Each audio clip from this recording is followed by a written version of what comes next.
Oh, time's up. 3 minutes is up. You have to start again. Nonetheless, I lost my train of thought, sorry.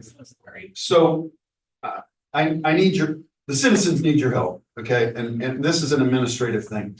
I know you have these intergovernmental meetings, and I'd ask that you discuss putting on the topic, on the agenda for an intergovernmental meeting changes, if that's the process, because I don't know the inside baseball workings of government. But we have two forms here. One is the R&R form, and the other is my last year's tax statement. If you look at them, and you've probably already heard one complaint, for a revenue neutral rate form, it has no revenue, it has no levy on it. So if you get that feedback yet, this really needs to have, like last year's, have the mill levy on it. It shows it doesn't. Even though it says it's a rate, it just shows a tax amount. So I've mentioned that to Geary County as well. So anyway, what I need your help with is there's an inconsistency here that's hard to read. When you get your tax bill, there are 5, I'm calling them taxing entities, for lack of a word. When you get this one, there's 6. And you look at it and go, well, what's going on? How does this work? They need to be fixed. They need to be matching in the sense of, in this case, they mentioned, they break down 3 things for the district. So this is why something that you can visit in the intergovernmental for their portion. Whereas here, they only mention, they combine the USD 383 when they would combine it, but they say statewide USD 383 here, and over here, it doesn't say statewide. So if you could take that to them, and I'll talk with the school district as well.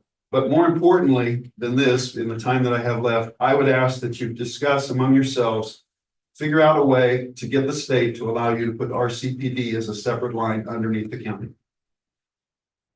You need to be able to identify the RCPD tax. And I realize there's a portion that you have to pay medical and you have to pay all that stuff. But I'm going to ask the city to do the same thing.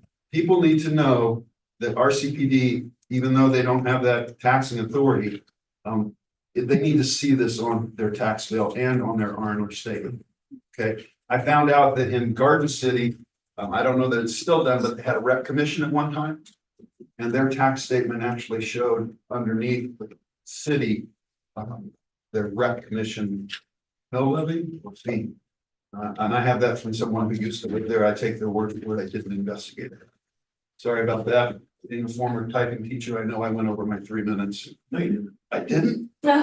You actually got. I hesitate to tell you, you got 30 seconds. But those are 2 really important things from a transparency standpoint, and you guys are the governing body, along with the others, that can push that forward so that people know exactly what the taxes are and exactly what the mill levy are.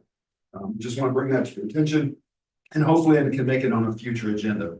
Stay dry. Hold up a second. Oh, You're missing a governing body in all this, though. I'm sorry. Who did I leave? The Kansas legislature. With your R&R form there, we're just following state statute with that.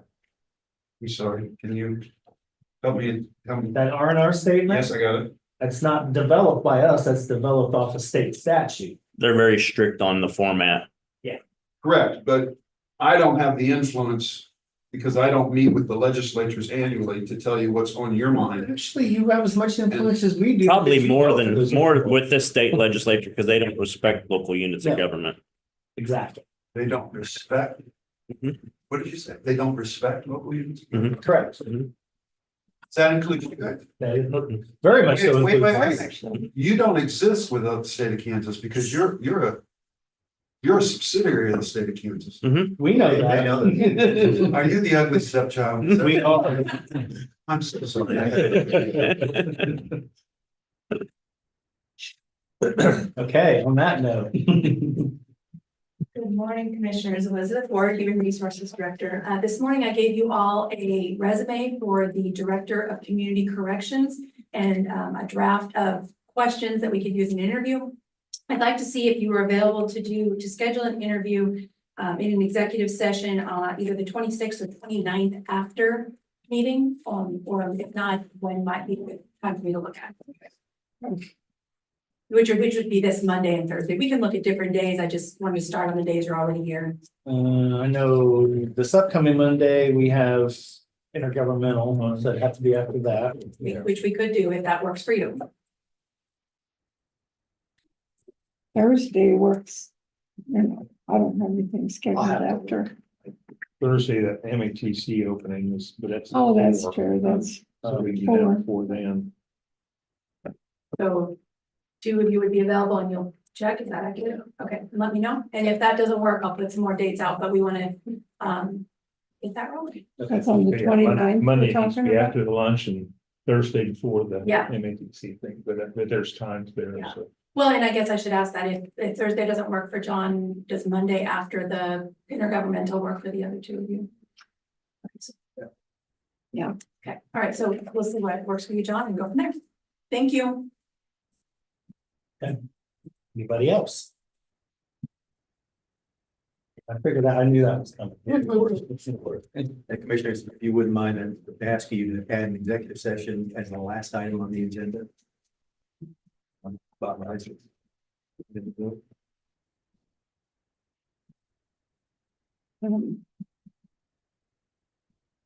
Yeah, that's fine. I don't have anything. Need to make a motion. I'll move to make a motion to add an executive session to the end of the agenda. I will second that. Been moved and seconded to add an executive session at the end of this morning's meeting agenda. All in favor? Right. Thank you, Commissioner. Anything else? Okay, seeing none, I'll close off public comment and we'll move on to commissioner comments and start with Commissioner McKinley. All right. Well, Tuesday morning, I toured the RCPD jail with Mark French.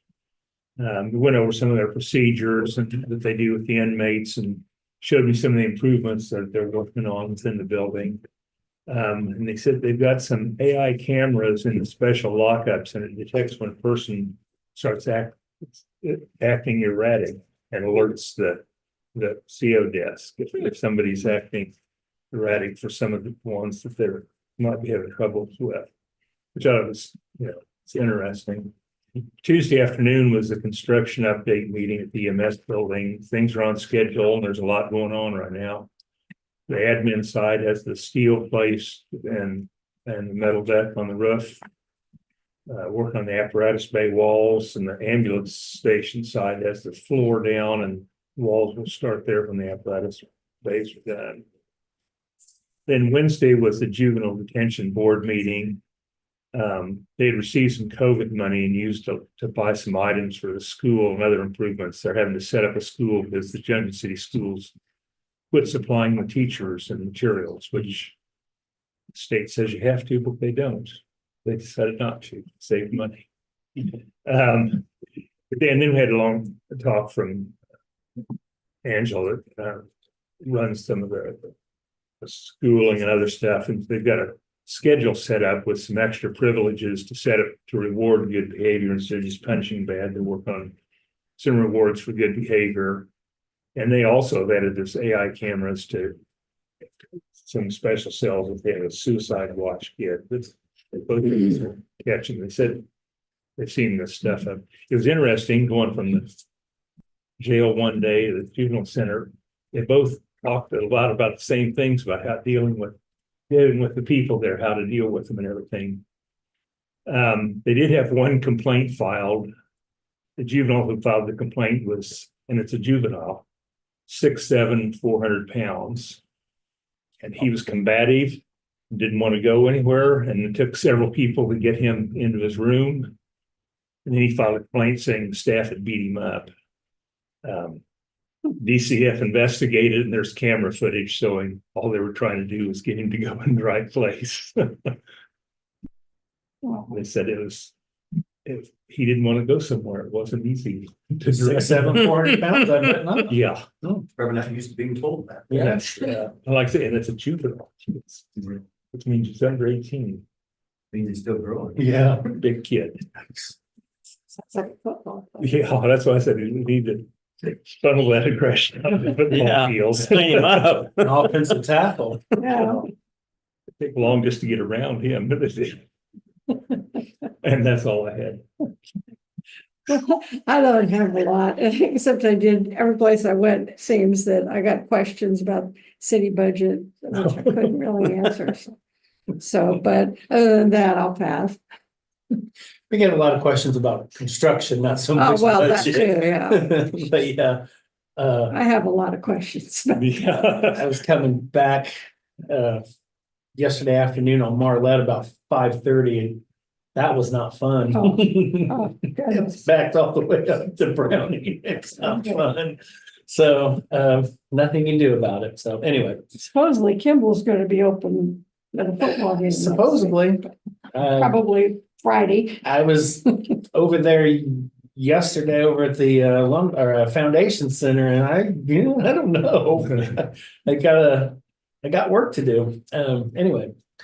Well, Monday afternoon, I attended the August meeting of the Riley County Law Board meeting at Manhattan City Hall.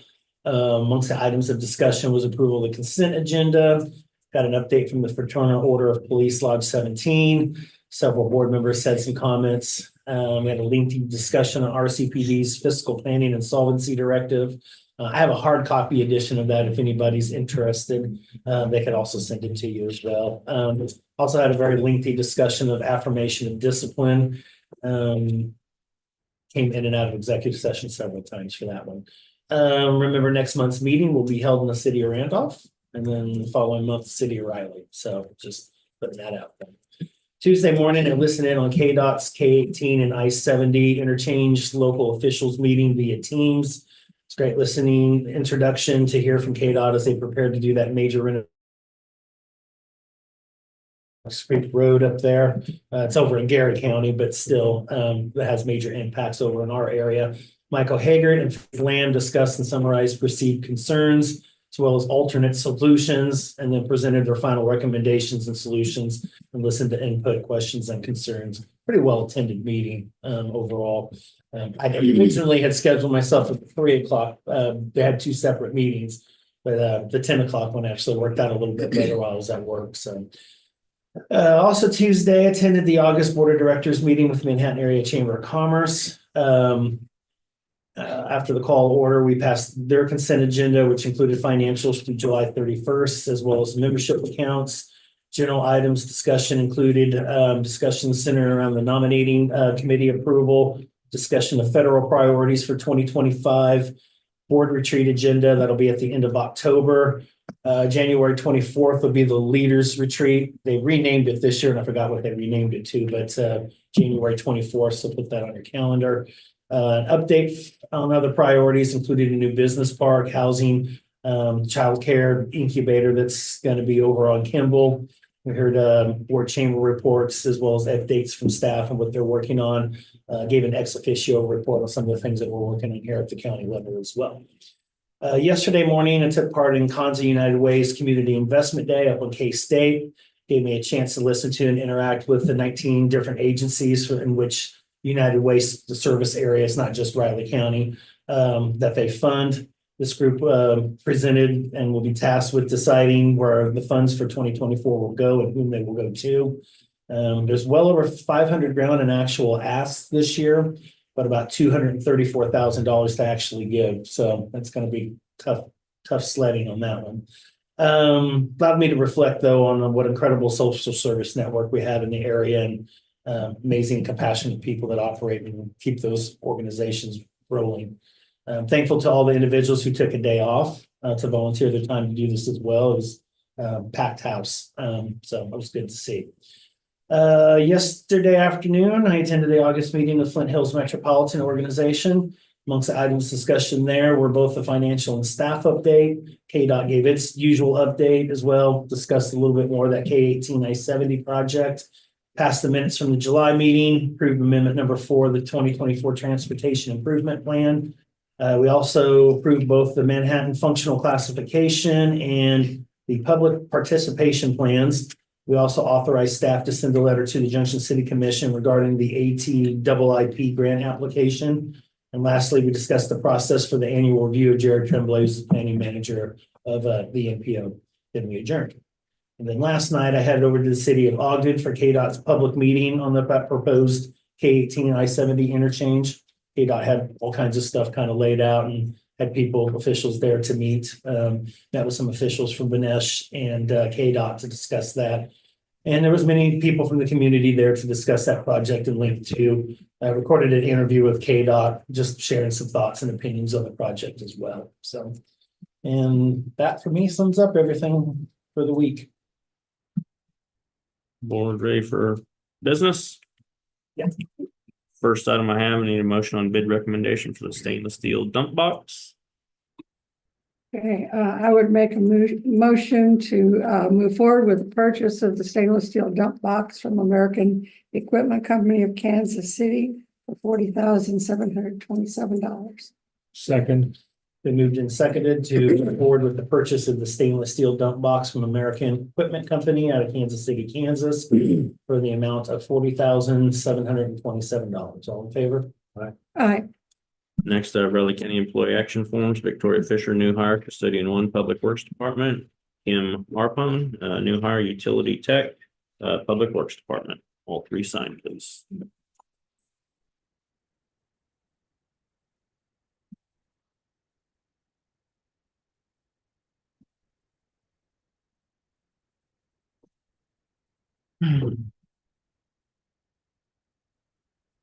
It's almost over.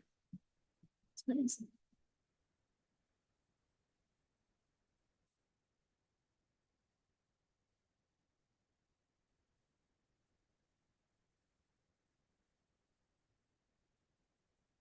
Get into all the ER months.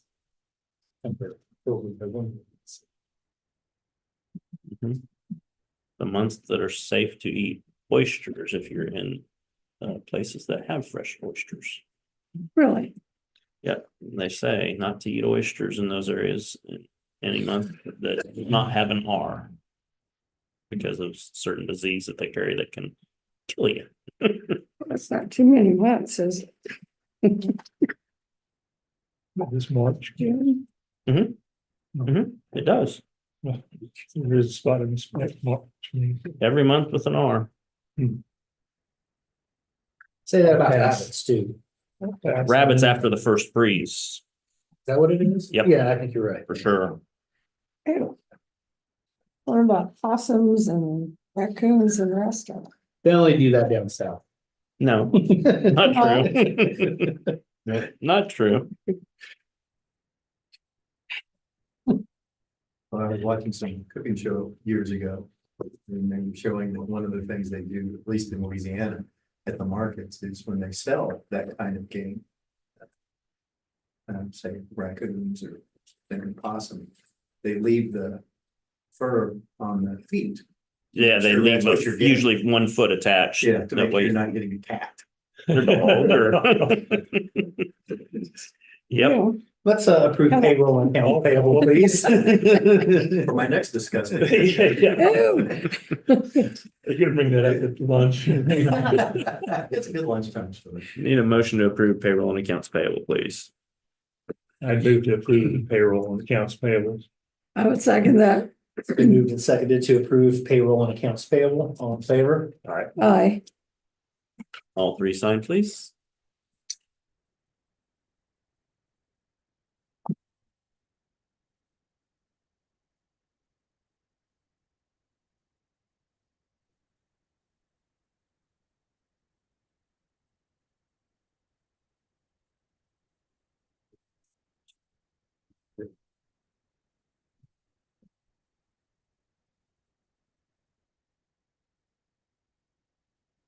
Any changes to the minutes, commissioners?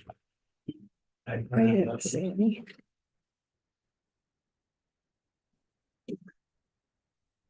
I'd make a motion to approve the minutes as presented. Second. We moved and seconded to approve the minutes from the August 19th meeting of the Riley County Commission as written. All in favor? Aye. Tentatives okay, commissioners?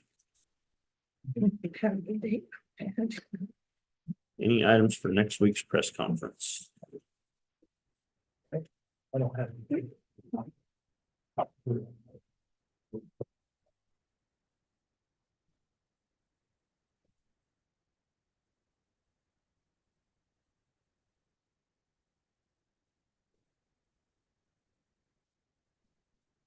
Big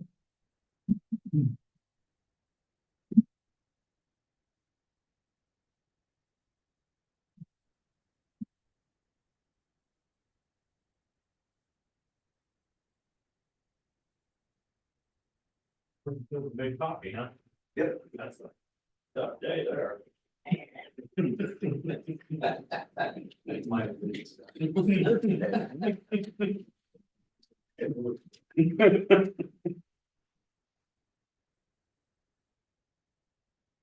So there's not a written report from Barry. There's no, Dr. Johnson. What's that? There's not a written report from, He never has a written. If he did not submit one, there is not. That's up to them to submit. I've never seen him actually submit one. Every once in a while, he'll have a PowerPoint on a program or Yeah. something that he adds.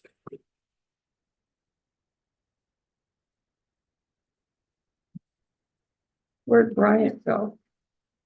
Just disappeared. He's a hard one to keep track of. Probably went to McDonald's. Ran to get another coffee. Ran out of his drink as well. Or saw the boss was low, so he went to get the boss one. Gee, if I didn't know that. He's a smart man. Yeah. We haven't come back. No, I just had a quick question. I can ask you. And bring him down if you'd like that.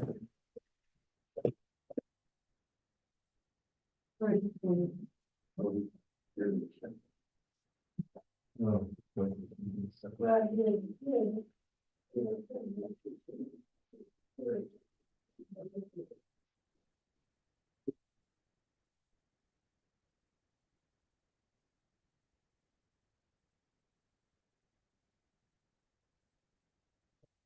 That's all I have. Well, not even scary.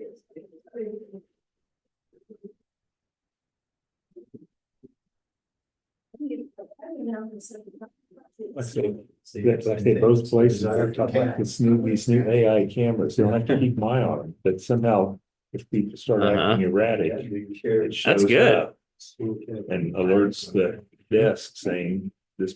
And they said they're for suicide watch and also some of the mental Mhm. people in there. They have mental health issues that they. Technology, I tell you.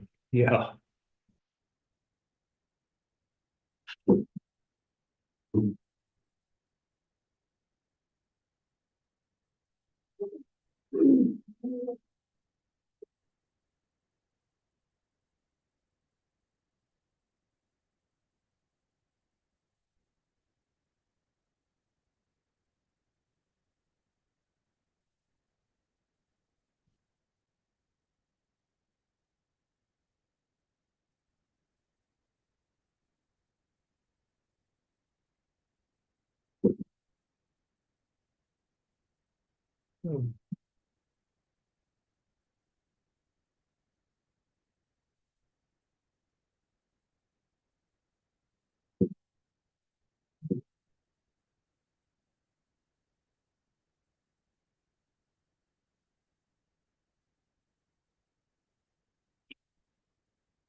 You get all your pumpkins processed? Oh, we got enough for us. We've still got pumpkins coming in. Our daughter-in-law's taking some more now. We'll see. Cause we get She did a couple of big batches and Mhm. got enough to last us, Mhm. so. But I noticed, so it's morning, they're blooming out there, still blooming on the vine. Oh, really? Yeah, Is that tomatoes? pumpkins. I have them all fall, huh? Yeah.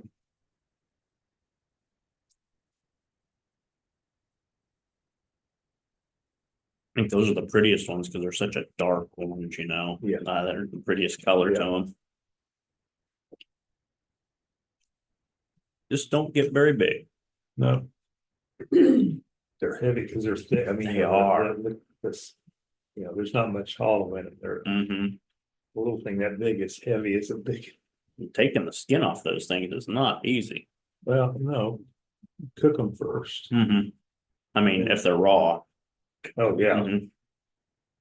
No, that's what she just slices them up and bake them and then just scoop out the Scoop it out. inside Mhm. and run it through a blender, or grinder and freeze it.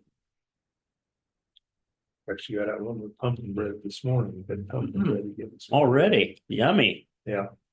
Morning, Barry. Morning. Looking like it's gonna rain out there at all or anything? What? Does it look like it's gonna rain out there? It does. Well, the sky was good this morning, so. The sun came up, so Say it's supposed to break up before it gets to us, but we'll see. It's looking darker and darker for sure. pretty accurate. It is.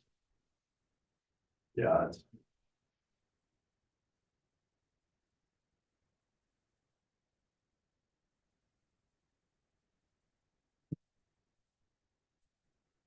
Sailor.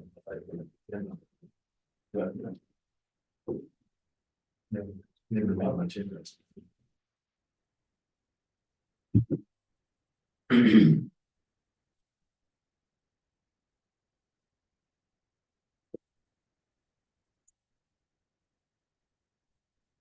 Yeah, Barry. Morning. How are you? Good.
Hey, Barry.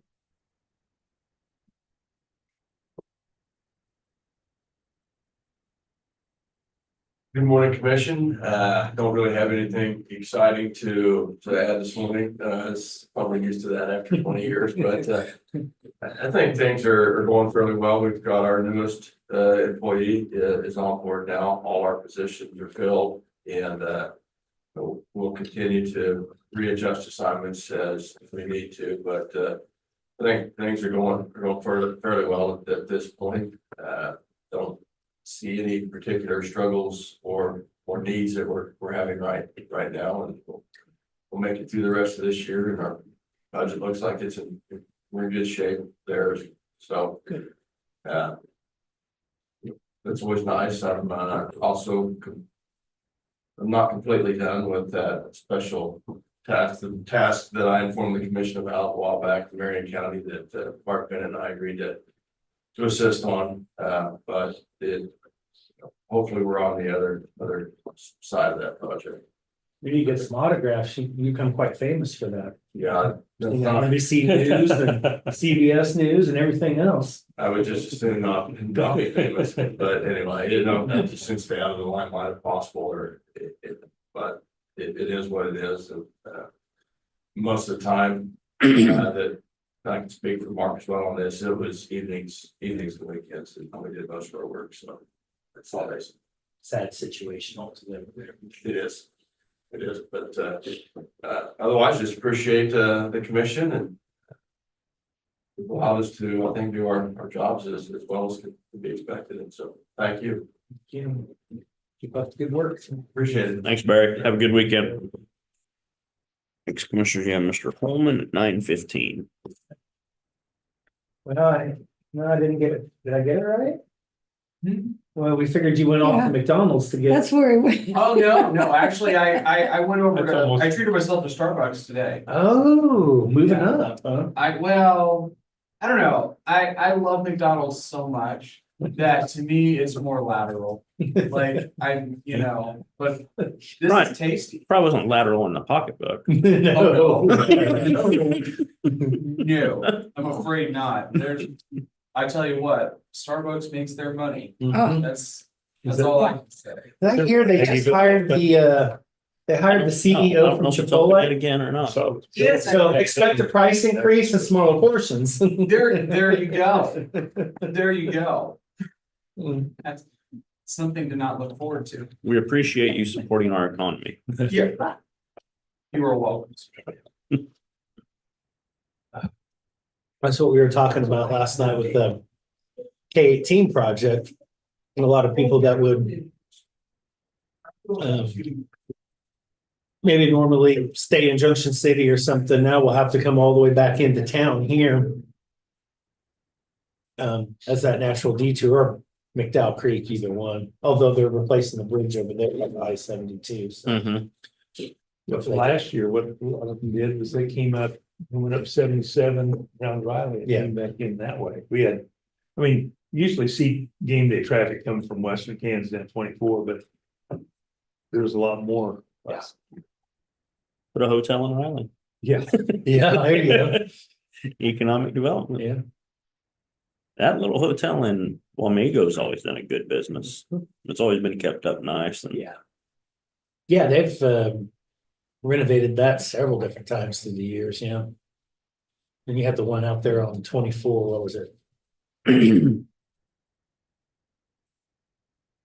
Not Travelers, but. Oh, it'd be, oh, that's the one I'm talking about. oh. That okay. little old one Yeah, there. Mhm.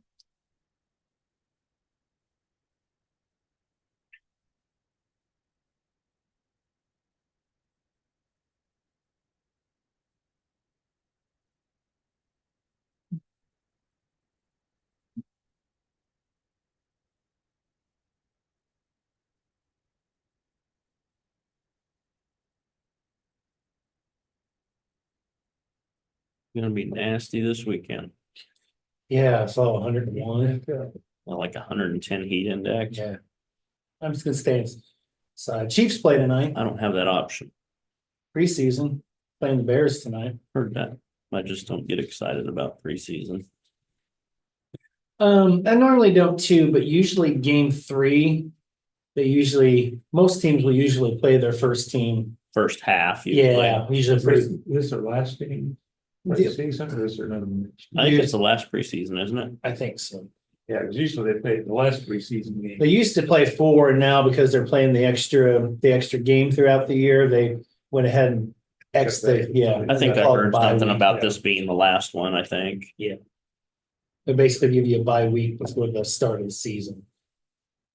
Gives teams an opportunity to, Make all their cuts. put a practice squad together and.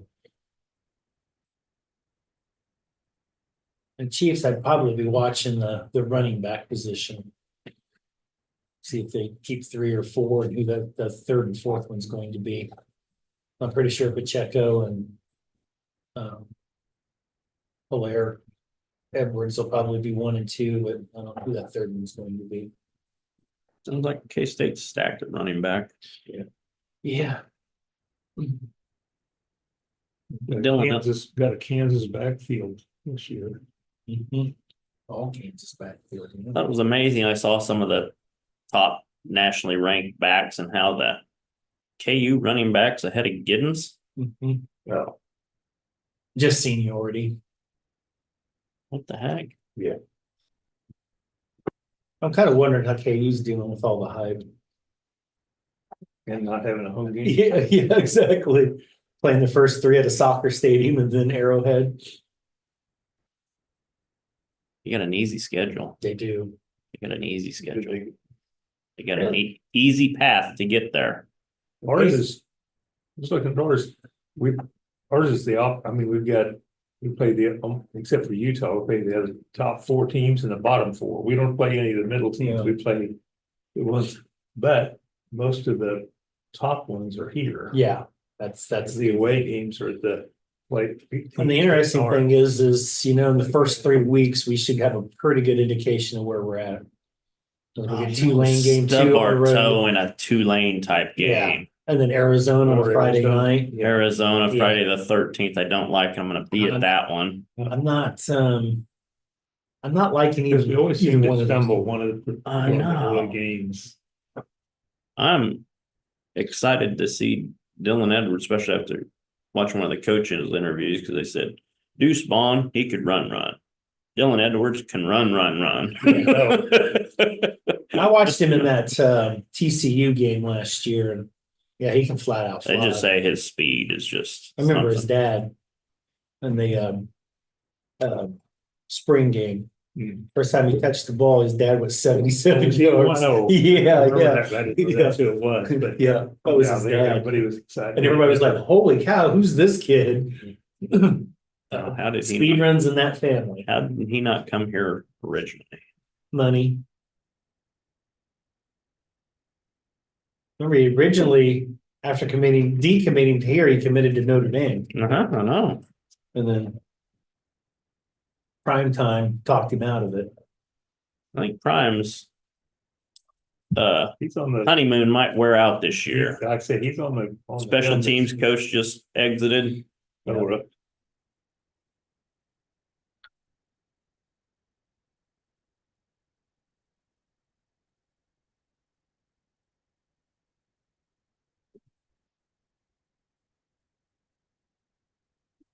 Was Mr. Ellerman. Could be better. That sounded convincing. I strive to be like you. Well, not everybody can achieve such status. I know. Greatness or anything. I realize that. It's a special thing that.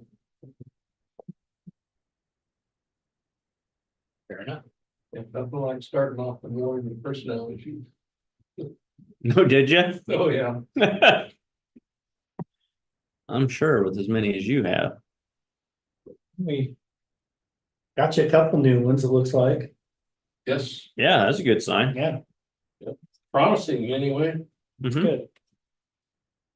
Yep, that is. I think we got another good custodian. And got a younger kid that has had a little bit of experience doing what we want. Might have to grill him some, but you know, he might be okay. A lot of times those are your best. I think in paradise. Ah,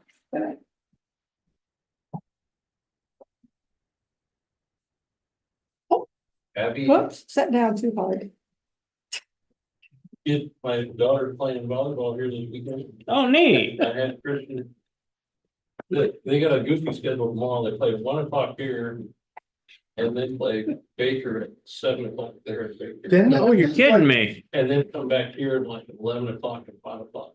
Aren't they like national champions or something? Or is that basketball? Who? MCC. Yeah. I think it's Is it a basketball? Yeah, he's always really good in basketball. So Riley County head coaches. That's- I knew that, but I can't remember. His Picture. He was a really good basketball player at Riley County. Tall, slender, dark hair. Great kid. But I don't really narrow it down.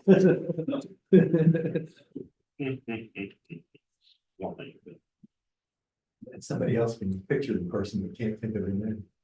Oh, you and I Gives have me, that problem. Gives me hope. Well, I do have time to recognize, and I let someone know. I said, who is it? I know, but I know him. Then they have the extra worst step towards you and give you your name. It's like, how are you? You?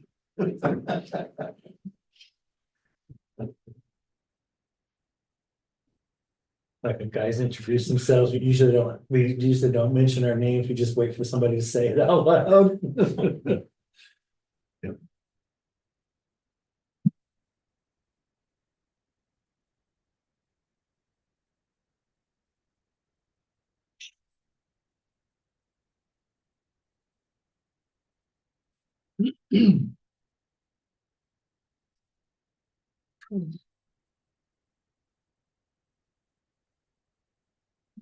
Mine is always one of the first times my wife, like, yeah, we got to a place, went down to Aggieville and ran into a friend of mine and went to introduce her. I couldn't remember her name. Jordan Strong. Jordan Strong. But she must have got over it. Yeah.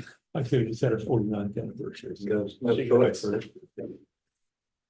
I told them, I forgot my sister's name. I'm trying to introduce her to a crowd of people. I finally just had to ask her, what is your name? So these people could know. You no longer get birthday phone calls. Yeah, understand.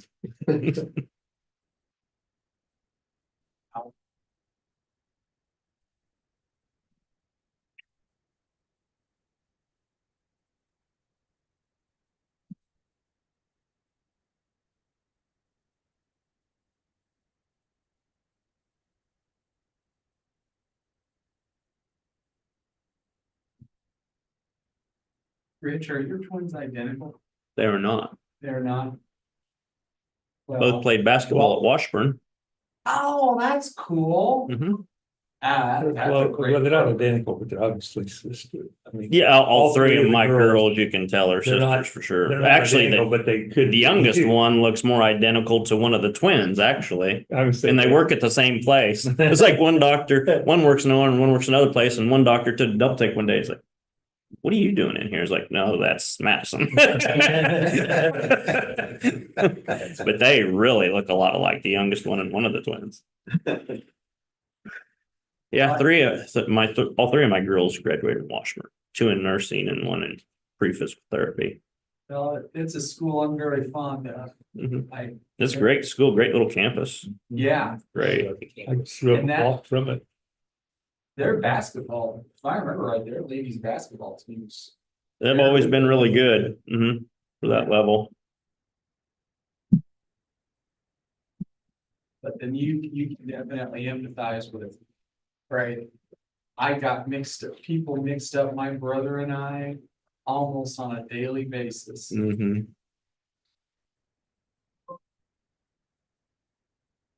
One of my brothers didn't look as much like his kids, but as the older we got, the more we looked.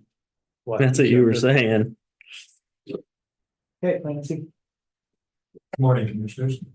Want to tell you that I provided you copies, but just in case, we did get the platform items for KAC submitted. On those 3 items, I was appropriately corrected by one member who saw that I was putting one in there that although I talked about it, it was not among those 3. So made the switch on KAC and it got him in time. So the 3 issues that will be in front of him for the platform creation will be short-term rental and some kind of statutory enactment that will help enforce any kind of regulations against those kinds of properties. Also protection of county, constitutional protection of county home rule. And then the anticipated support of the Treasurers Association, Statewide Treasurers Association on motor vehicle registration fee changes. Which in Shiloh, talking with her about it, she was very grateful for the board's willingness to do that. And says she will keep you updated on the progress. So it's very early in their process. I don't think they've got something to submit, but they will. They obviously, as you know, worked very hard on the prior version and just couldn't get enough traction to get anywhere. And the goal behind it is it's a county issue, as you know, because it is designed, whatever change they make is designed to reduce or maybe eliminate, probably reduce the amount of ad valorem support that's necessary to keep Treasurer's Office performing that state function of vehicle registration. Be interesting to see what they come out with, but she'll keep you posted on that. I did want to revisit the idea of what date you might want for a legislative conference. See if you, again, check your calendars sometime, maybe after Thanksgiving and before Christmas. To set up something for a live meeting with our delegation, whoever is in it at that time. Since, of course, everyone's out there trying to get us to become a part of our delegation. Not everybody wants on a delegation, but everybody wants in the statement. So, see who we end up with. Do you have any dates you can give me that might work?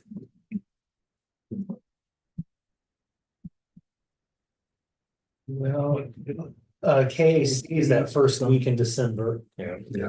Mhm. And I know that they have a freshman orientation somewhere, probably that second or third week in December. I'm not for sure, so that might, I'll check. okay. Because some of the candidates may not know that. Yeah. They may not even have it scheduled yet for all I know, but I'll check. I know a couple people who will know. okay. Some idea. Well, looks like it have to be the 9th or the 12th or the 16th, probably, December. Any chance those days work for As far as I know, yeah. 9 to 12?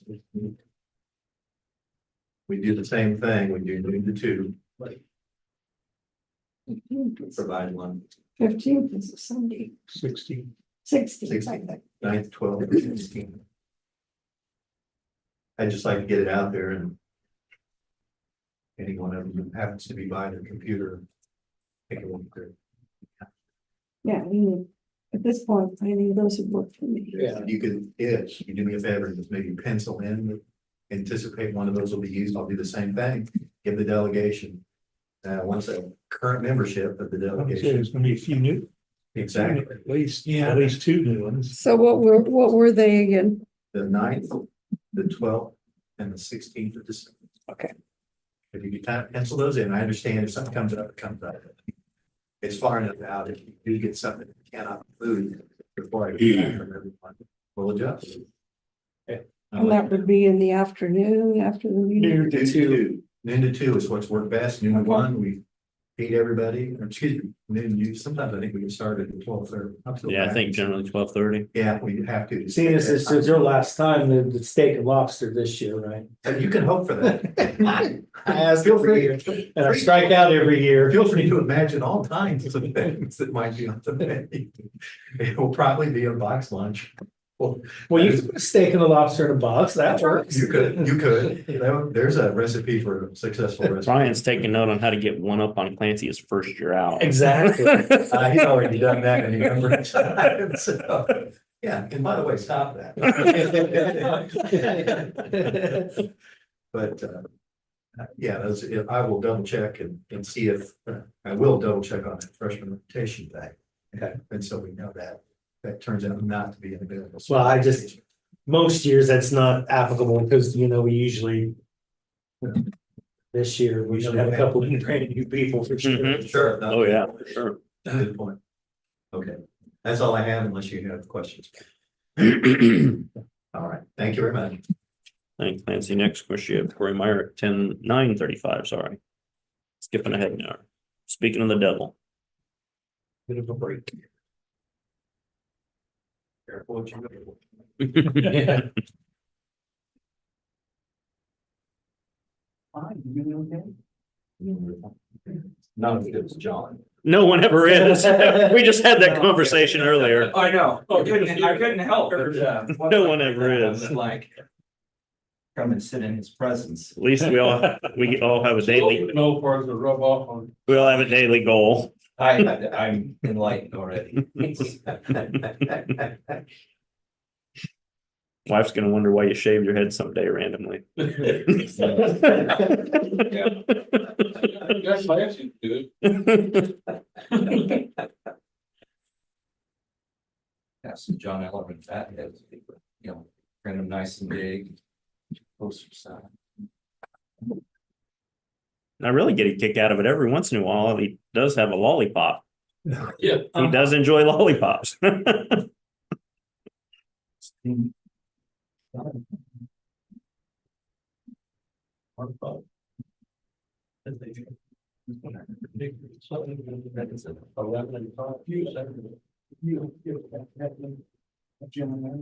I want. Yeah. It makes me happy. Well, we have some pretty amazing skills. If you were here when last year, K-State made it to the Pop-Tart. Hop Awards Bowl. Mm-hmm. Right? You get into bowl names and talk forever, but yes. So we had big stand-ups and the purple Pop-Tart, and you could stand in behind. Yeah, Oh, that's we cool. have skills. Okay. Yeah, sometimes we use them for fun things. And sometimes they're used for good. Yeah. Occasionally. Yeah. That's cool.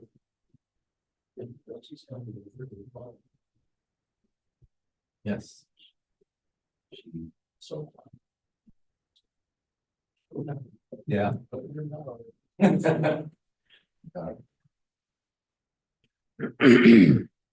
Just that.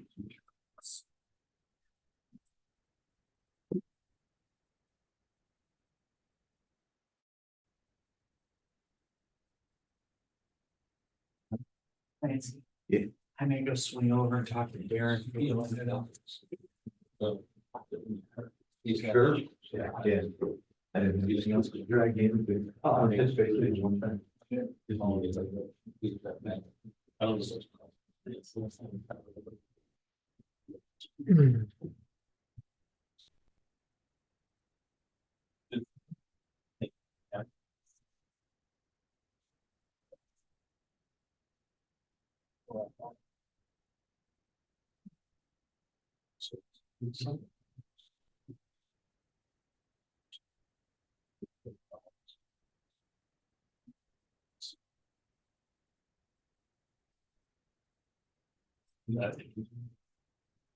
You don't spend all that time, probably not.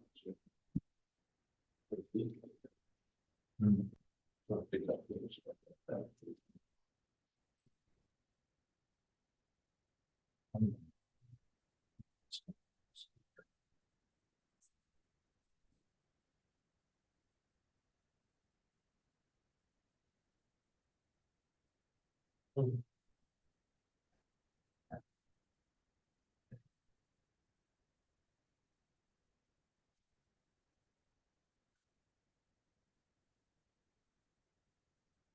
From that, just.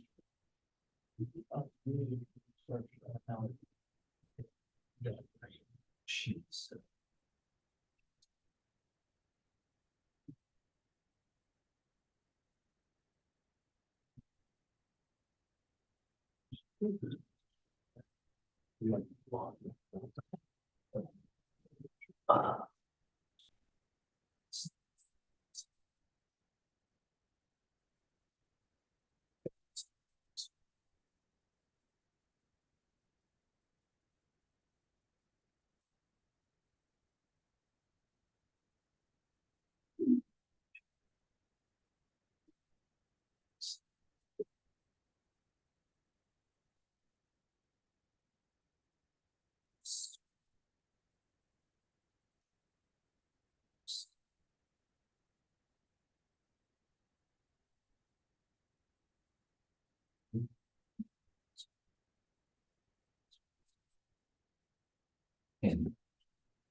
Yeah, speaking of KAC, it's gonna be interesting.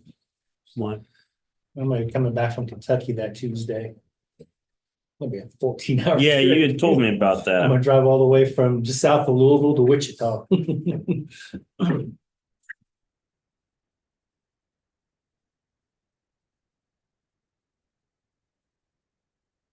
Hopefully the weather's good.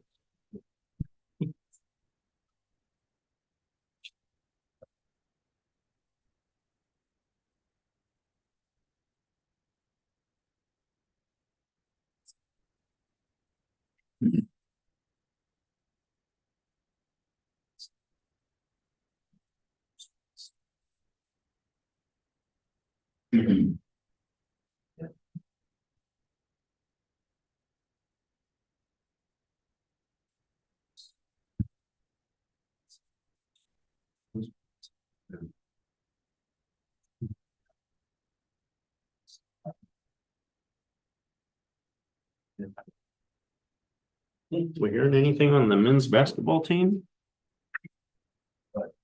They're all here. It's no defections, so that's good. Man, now you've done it. Oh. Jeepers, got called down. Must be gonna have an executive session.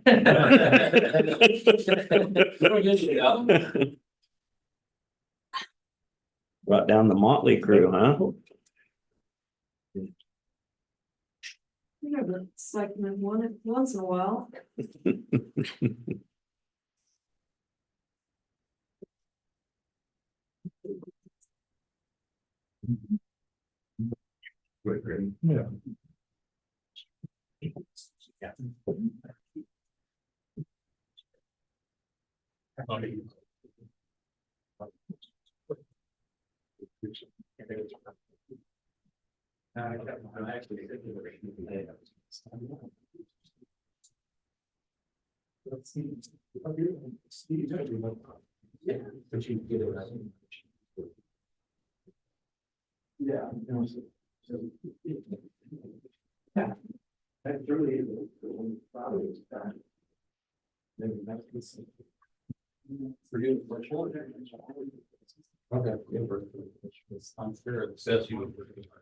Yeah.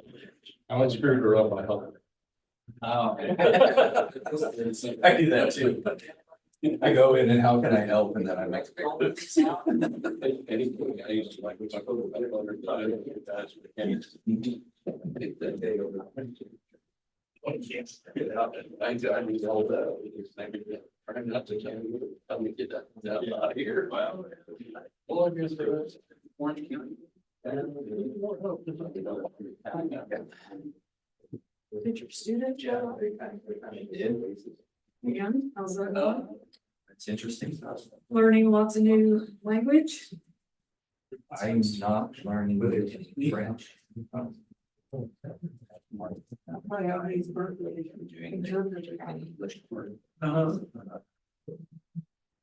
Yeah, it's like, that was a chat sheet. So over there is. Their English is.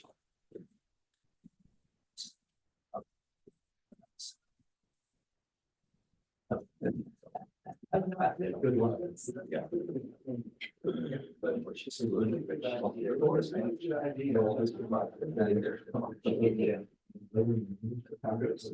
Especially right here on Thursday and just we'll start this week. School. Yeah,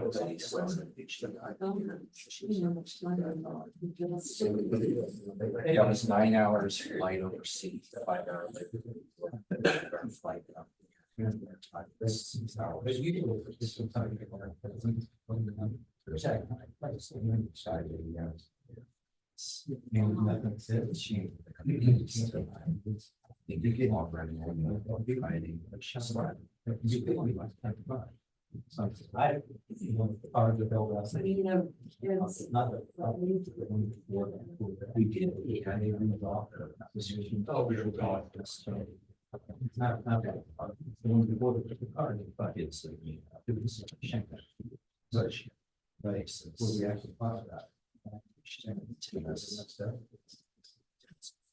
I'm serious. She's blind and can't drive.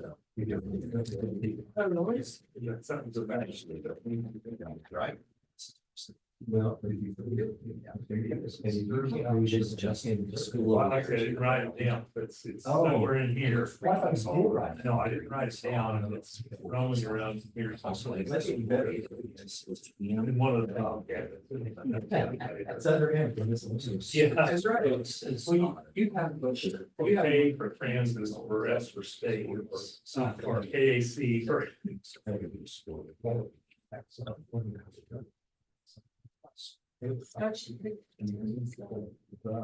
This is something she. Like she didn't understand. She not a lot. Yeah.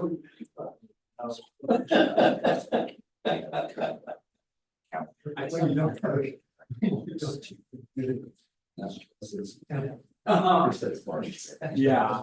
That's, yeah. It does. The other voice increases. I don't understand.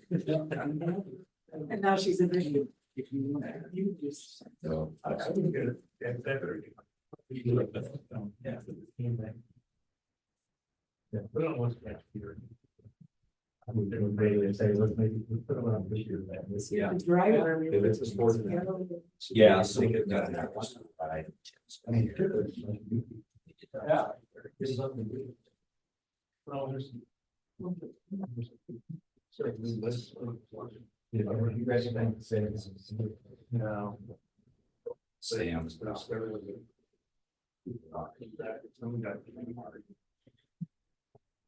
They shop.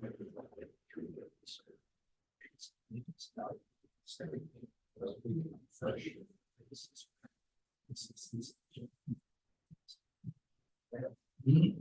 She's great.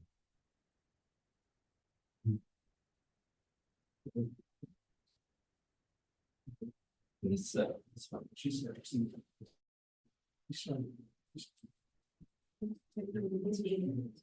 It's. We're talking about some places.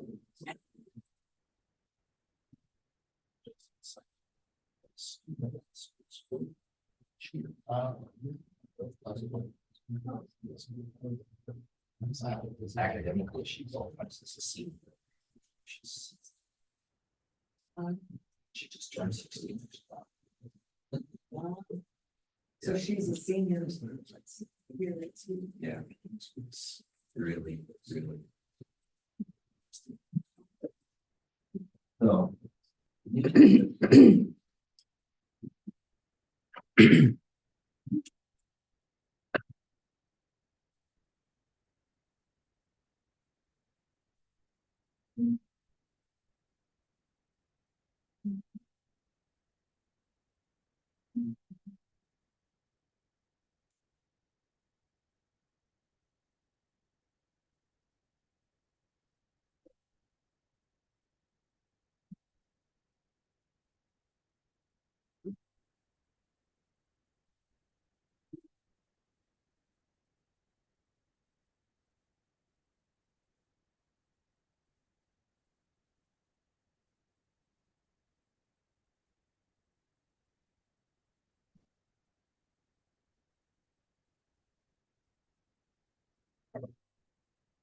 Okay.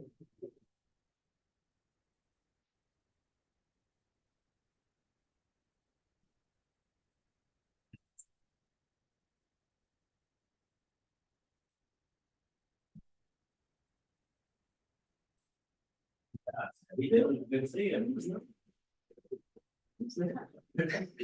not, You know, this character was. there's not a clock in there. Thank you. We need Do you to know put he a was showing clock up? in there. We need to put a clock in the executive. session. Not for me. I'm hauling asphalt shingles today. It's like a ghost from the past. Wow. I told you we needed security. On that note. Good morning, Commission. Corey Meyer, ITGIS Director, here for a staff update. I'm gonna be brief in IT because I have the stars of the show over here. Minus Kevin. Oh, boy. He can say that. He can say that now. Yeah. He's been waiting to say that, as a matter of fact. I feel better now. That was years in the making, Appreciate huh? Kevin very much. That's- Two commissioners may not know who Kevin is. Oh, sorry, yes, so Kevin Hauser was the IT, or was, yes, the ITGS. They all were- Yeah, He was here. I he think was here when we maybe started. that, yeah. Yeah. For half a year or so? something like that. What's that? I said they were here for a half a year. Yeah. Yeah. So as far as IT staff, we're kind of mid-year. We get into where we get a lot of early projects done. And now we kind of sit in a lull or a phase where we wait to see and how budget plays out as we get towards the end of the year on things we do. Also, at this time, whenever there's elections, we try not to disrupt services as much as we can, and that's obviously what we just came out of. All IT GIS staff was helping with the election a couple weeks ago, which was a good success, and I commend all the election staff, especially moving to a new location and how that went. They did very well. Some things that we're working on in IT. We did several upgrades to backup storage. Those are completed and in place now. We've gone through a pretty rapid growth over the last 18 months as far as data goes, especially in areas of the courts and over in the attorney's office. Where they ask for a lot more paper these days in those case files and things. And it's been quite large, especially the video that they have that associates with it. Those are coming down in very large formats. So, but as we project ahead, we're doing well and staying ahead of their needs and their growth. Various upgrades that we'll be doing as we'll be doing a monitor upgrade again. Budget's looking fine. Analyzing phone system upgrades. Trying to determine whether we will stay with in-house equipment or the possibility of moving to a cloud-based phone system. So we're looking at some options there, things like Teams phones and so forth like that. So that's something that we're analyzing and looking at. We will be in lieu or in need of an upgrade of our existing equipment, which was in the budget already. But after that upgrade, we're going to determine the direction we go with our phone system. We are now getting a little bit more involved in the new EMS headquarters as they have walls up. They're going to start interior studs there and so forth. So we'll be involved in making sure that the data drops and so forth, or the conduit for those is going in and keeping up on that. We're also overseeing some of the installations like the audio video equipment, and we'll be involved with the door security so that we'll be hands-on helping with those things as well as the contractor, which EHS is doing a great job out there. We like working with them. Again, some of the things completed, the election move, we got a little bit of some security to finish up in there. The out-of-bus remodel is coming to an end. We just got to finish their gate out there. They're going to do an automated gate. When the buses pull in, it'll read, the gate will swing, close behind them, increase their security. Also out there, we actually added cameras to some of the light poles and various things. As you know, over the past, they've had issues with some theft off some of their buses, catalytic converters. So we're trying to help with those areas.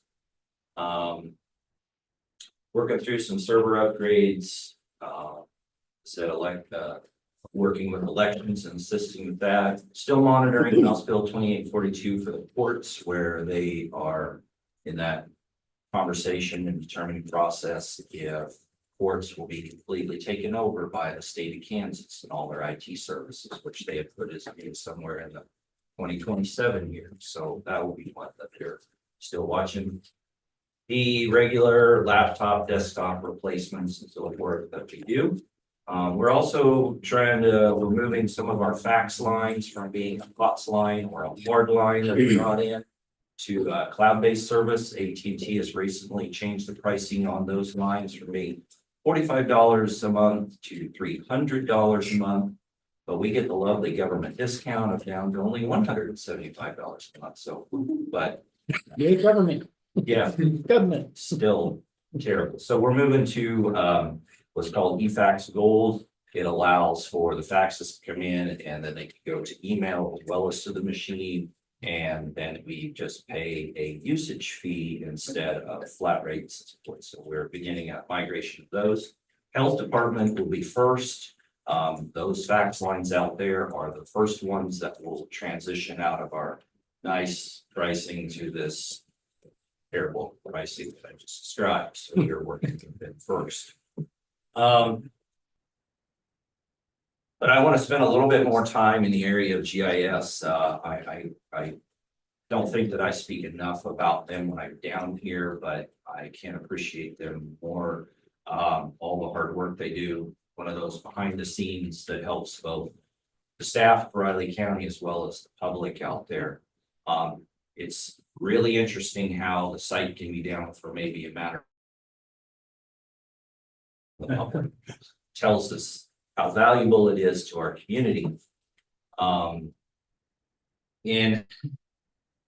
I have an ending comment or quote that I will tell you, but the timing was interesting in what kind of played out at City Commission last week. And so this was interesting in where there was an administrator of Public Works who I quote said 85% of what you see on Riley County GIS website comes from the city.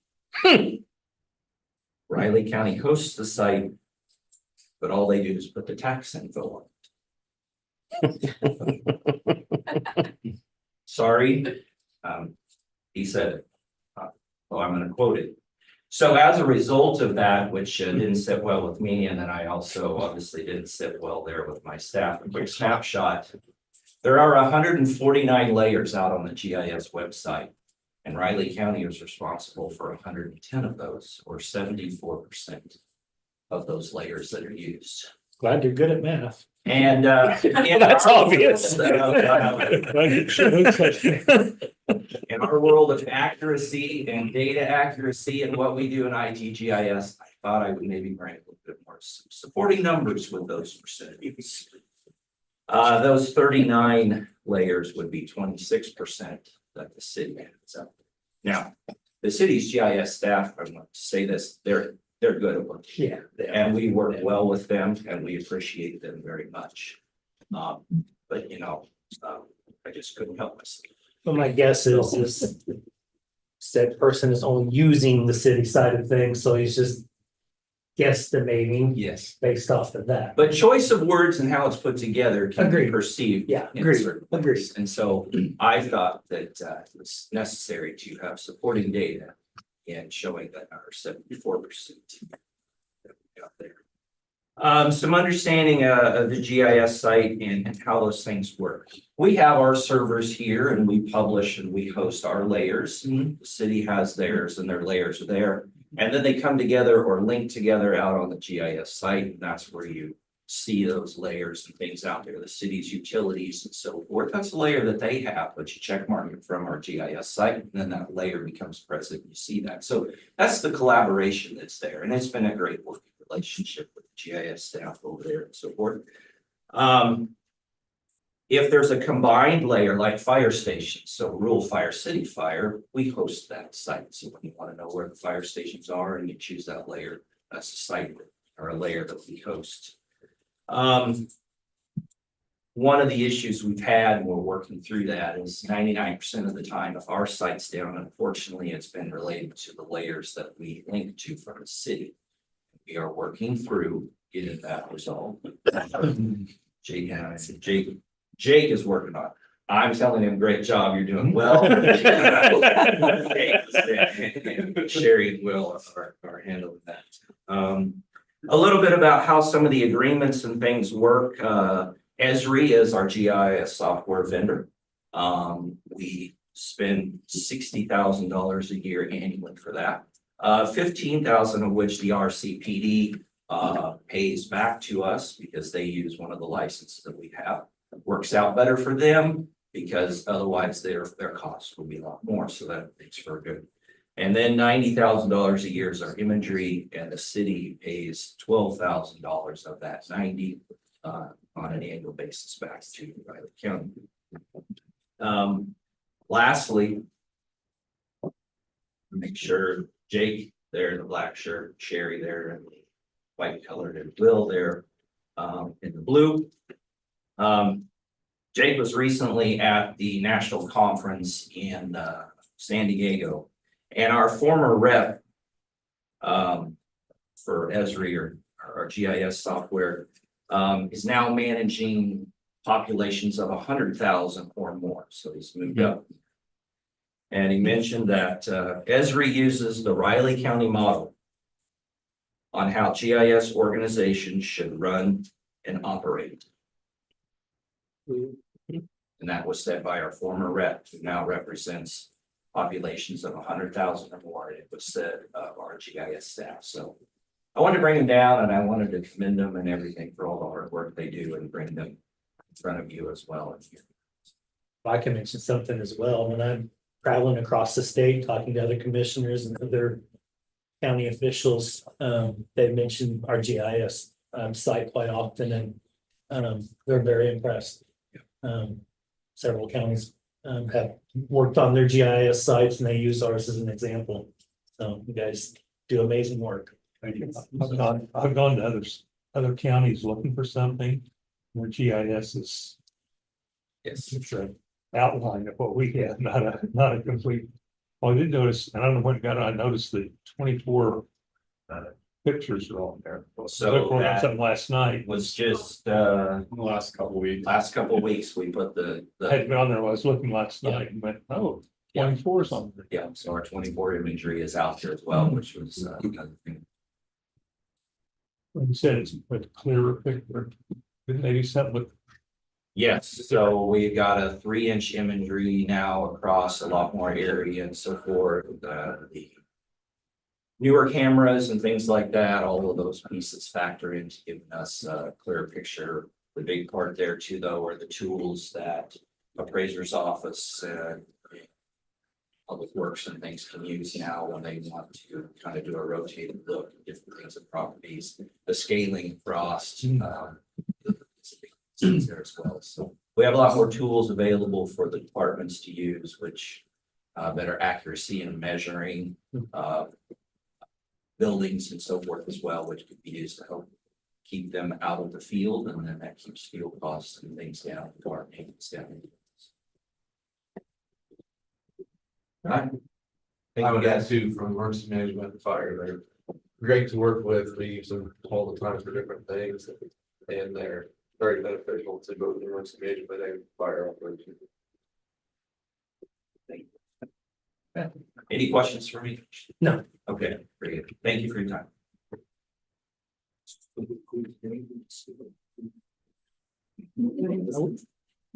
So, Lori, how much staff does GIS? Full-time, maybe part-time. Yeah. For a third of what we do. Yes, sir. I expected an answer like that. And that was pointed out as well in that city meetings that they're finally fully staffed and have all three of their positions filled. They have 3 positions. Somewhere between Sunday. Yeah. Somebody questions me about why the taxes in Atlantic City, that's not, yeah, I figured I thought they might even have more than us, we're doing less. Yeah. But they're saying. Yeah, I agree. I would have thought even more possibly. They seem to. Build a building over there.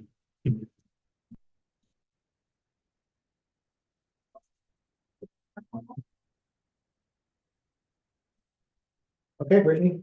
Morning, Commissioners, Budget Finance Officer Brittany Phillips. I would first ask that you make a motion to open the 2025 Riley County Fire District #1 hearing.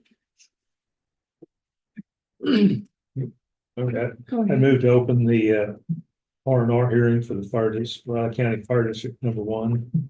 I would second that.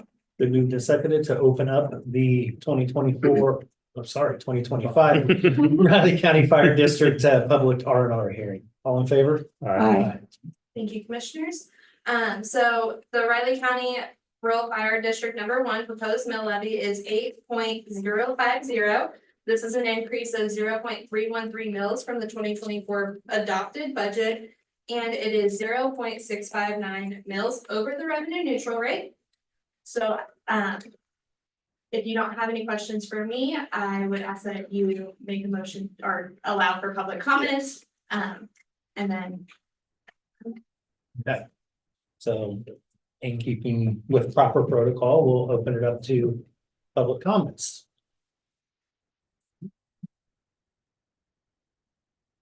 Okay, seeing none, I'll close off the public comment section of this particular hearing and open it up now for general discussion.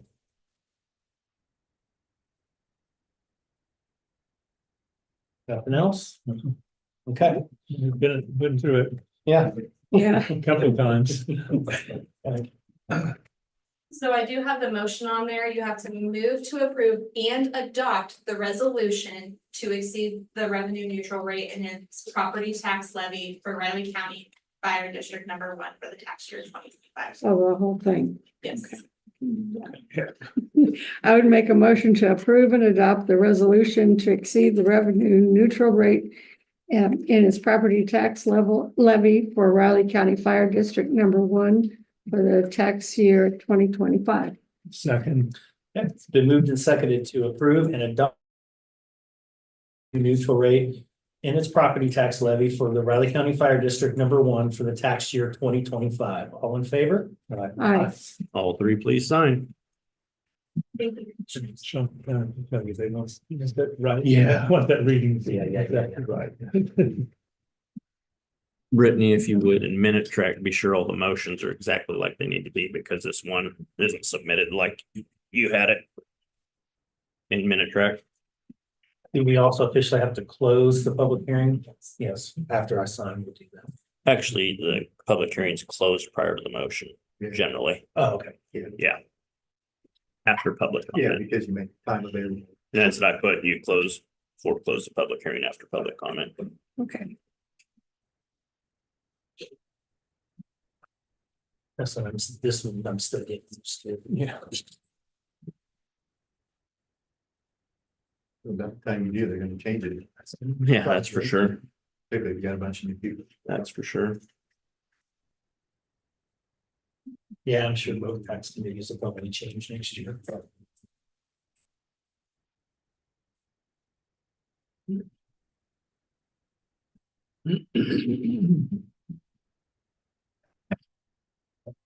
Sean, tell me whether the course settled. I I thought I heard it was back in court. Yeah, they appealed the original decision. What was that? Sean County, some of their R&R hearing last year for their budget. For some technicality, that wasn't right, and there somebody sued them over it. He's got over how many millions of dollars. It was a little over 7. Seven. Yeah, that's really saving taxpayers' money. Yeah. Like I say, that's why we want these motions to be exactly right.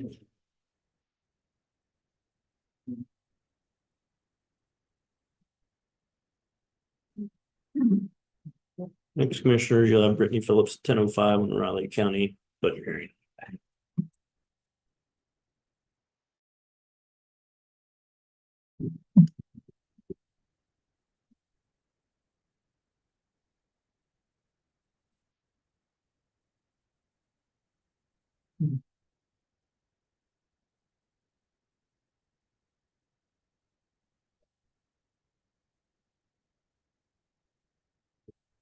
Russell's got to make an announcement.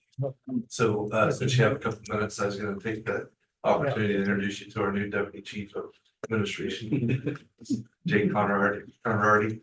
And, he started Monday and, hit the ground running, but looking forward to many good things to come. All right.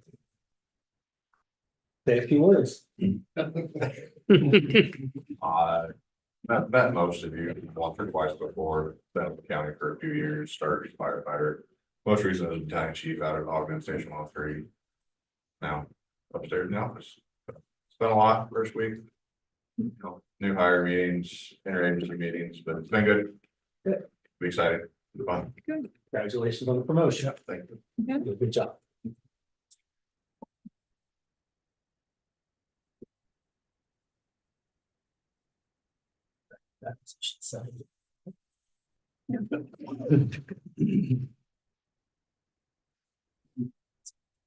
Next.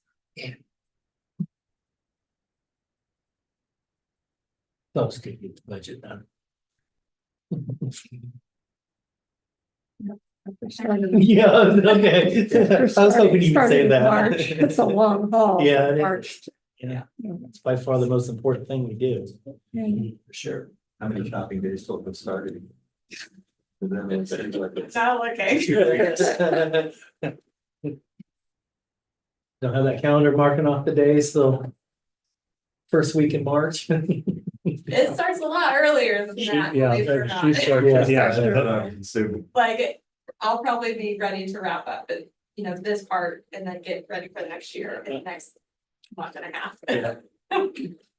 Just like people think elections are one day. Yeah. Mhm. And tax foreclosure.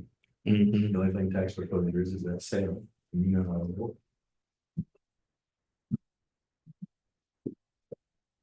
Budget's worse. And elections are a great thing. Well, we're so early this year because we're not exceeding R&R that, like, honestly, this morning I was getting ready and I was like, oh, right. Yeah. Budget hearing today. I was talking to a group on Saturday and I was thinking, I'm used to that September deadlines myself too, and we're already doing this, but it's good. It's done. We move on to other stuff.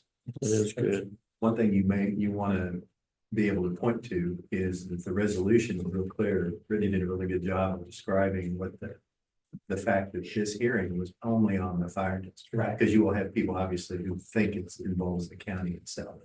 And the resolution that you signed is very, very clear what it's on.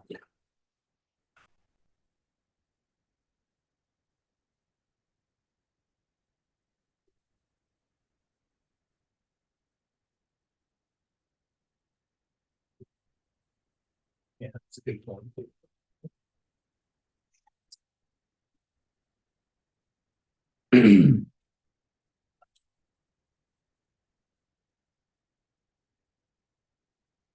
How many of these have you been here for, Rich? At least 25, huh? Of these, Budget hearings, yeah. Been around for a handful of them. no, I'd be closer to Full time. jeepers. 33, It's a lot. 33, 34. With my time in the treasurer's office. So I give you the history on GIS. Yeah. I started in the appraiser's office. Good. Oh, really? Yeah. We've always been at the head of the state in GIS. Jeff Culberson, Leavenworth County Commissioner, is actually working here on that. Oh, yeah, he's working here in Manhattan for a private firm that we were working with as we were developing that. GIS started in the appraiser's office with John Cowan, who Sherry Taylor worked with as well. She worked with planning and development. He worked in the appraiser's office. He was a true mapper, which you can't find in. Yes, guys are not true mappers. The last one the county had was Von Colbert, that just retired.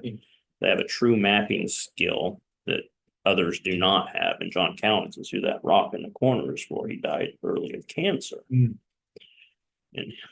was started up our GIS department for IT.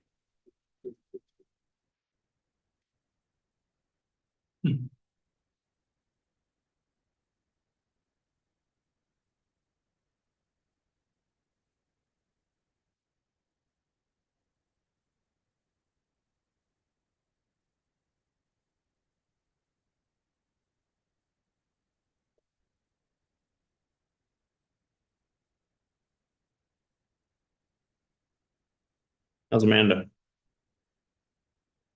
Doing well, liking the rain, Is it raining? just slightly. Oh, really?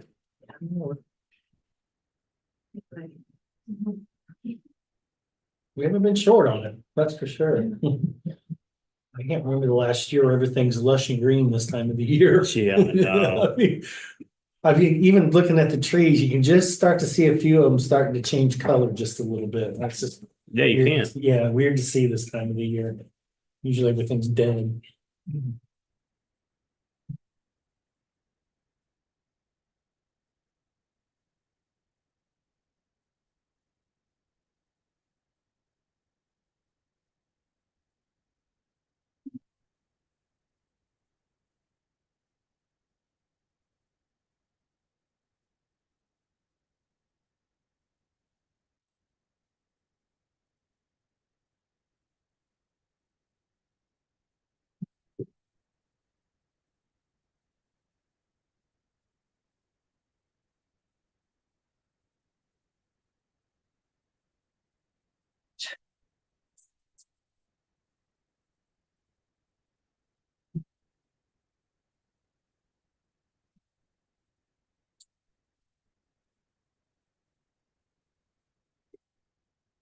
And so, after we're done.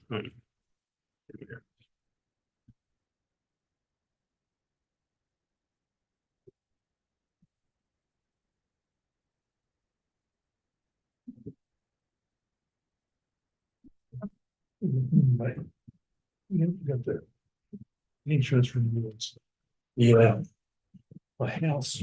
It's one of interest in the house, went up 36%. Mine was, well, I found another company. And that's, they've got, looking, I went through 4 different ones, but I finally decided to State Farm. It's not much different, but it makes me mad, because I get my Hampton bundle. yeah. House. Our house, all, yeah. There were every year that it was travelers, they kept going up. Actually, it's not too bad, but. Cars way up, that's because we traded in 2 old cars. for Well, new it's cars. true. We knew that was gonna go up. Well, I think it's like if you have a good driving record and you got the same car, there's no reason for it. And that's what's happened to my car insurance. It's gone up like $35 and I've not made a claim. I've not gotten a ticket. I'm driving the same. The vehicle's gone down in value, you know? Yeah, you'd think that would make a difference. You're paying for everybody else's mistakes, apparently. Well, that's not fair. I agree. 100%. It might be more likely they've heard about your experience with phones. Now, they would be charging me a whole lot more than the $30, and for sure on that. That and your And laptop, oddly enough, right? the phone's not insured.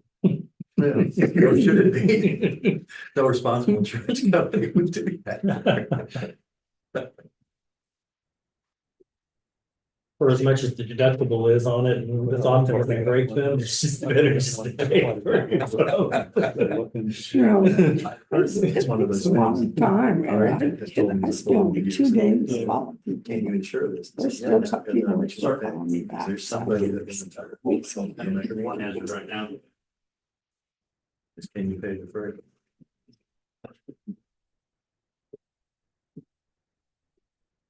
Whose turn is it? Mine, I think.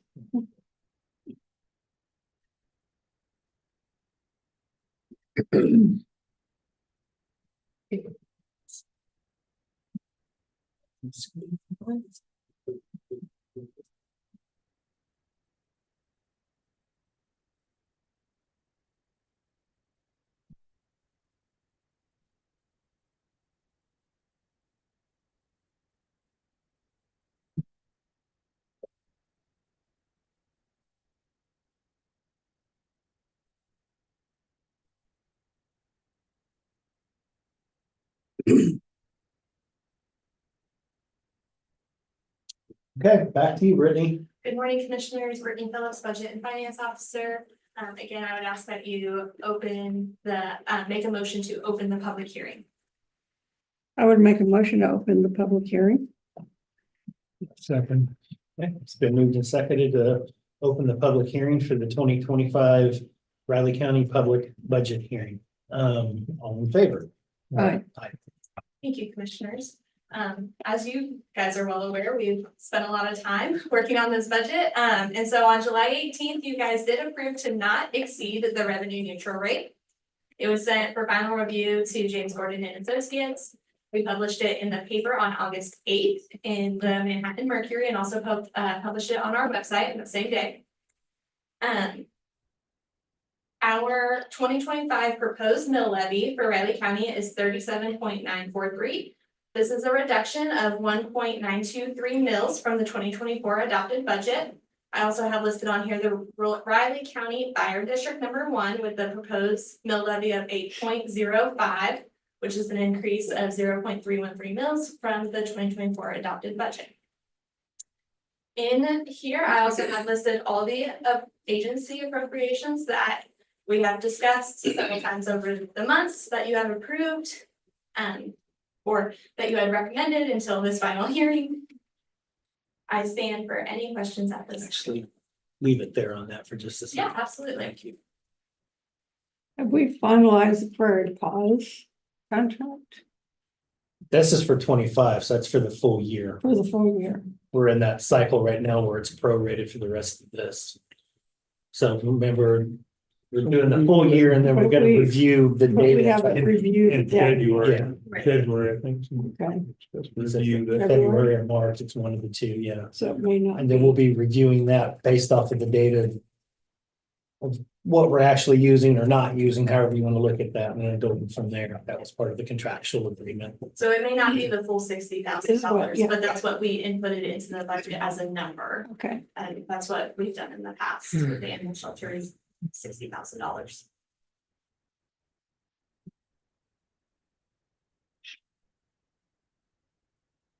In community corrections, that's just staff, correct? Yes, so that, the original appropriation amount that you guys approved, had no COLA. Right. And then you approved the 3.8% COLA, so this also includes that Okay. COLA amount. Okay, that's right. Okay. If you have no further questions for me, I will step aside and let public comments. That's what we'll go ahead and do. We'll open up the public comment section of this public hearing. Anybody have anything? Going once, going twice. Okay. Go ahead and close off the public comment section of the public hearing, and we'll open it up for general comments now. Do we have to make a motion to? Yes. Yes, Certify the budget. I meant to adjourn the public. I just did. yes. He just closed the I just public closed the comment, Okay. the public hearing. Then we move to approve To the budget, approve that'll that. close the hearing out. Mhm. I just mentioned, good work, everybody. It's always a heavy lift. Appreciate all the department heads being able to work through and, their budgets and working some of this down to get to this point. The reality is, we're really tax strapped here in Riley County. I'm not gonna speak for the other taxing entities, but I think this puts us in a pretty good spot. The bills are paid, we've got good healthy reserves. And it's not a large reduction, but given the times that we live in right now, I think it was appropriate, so.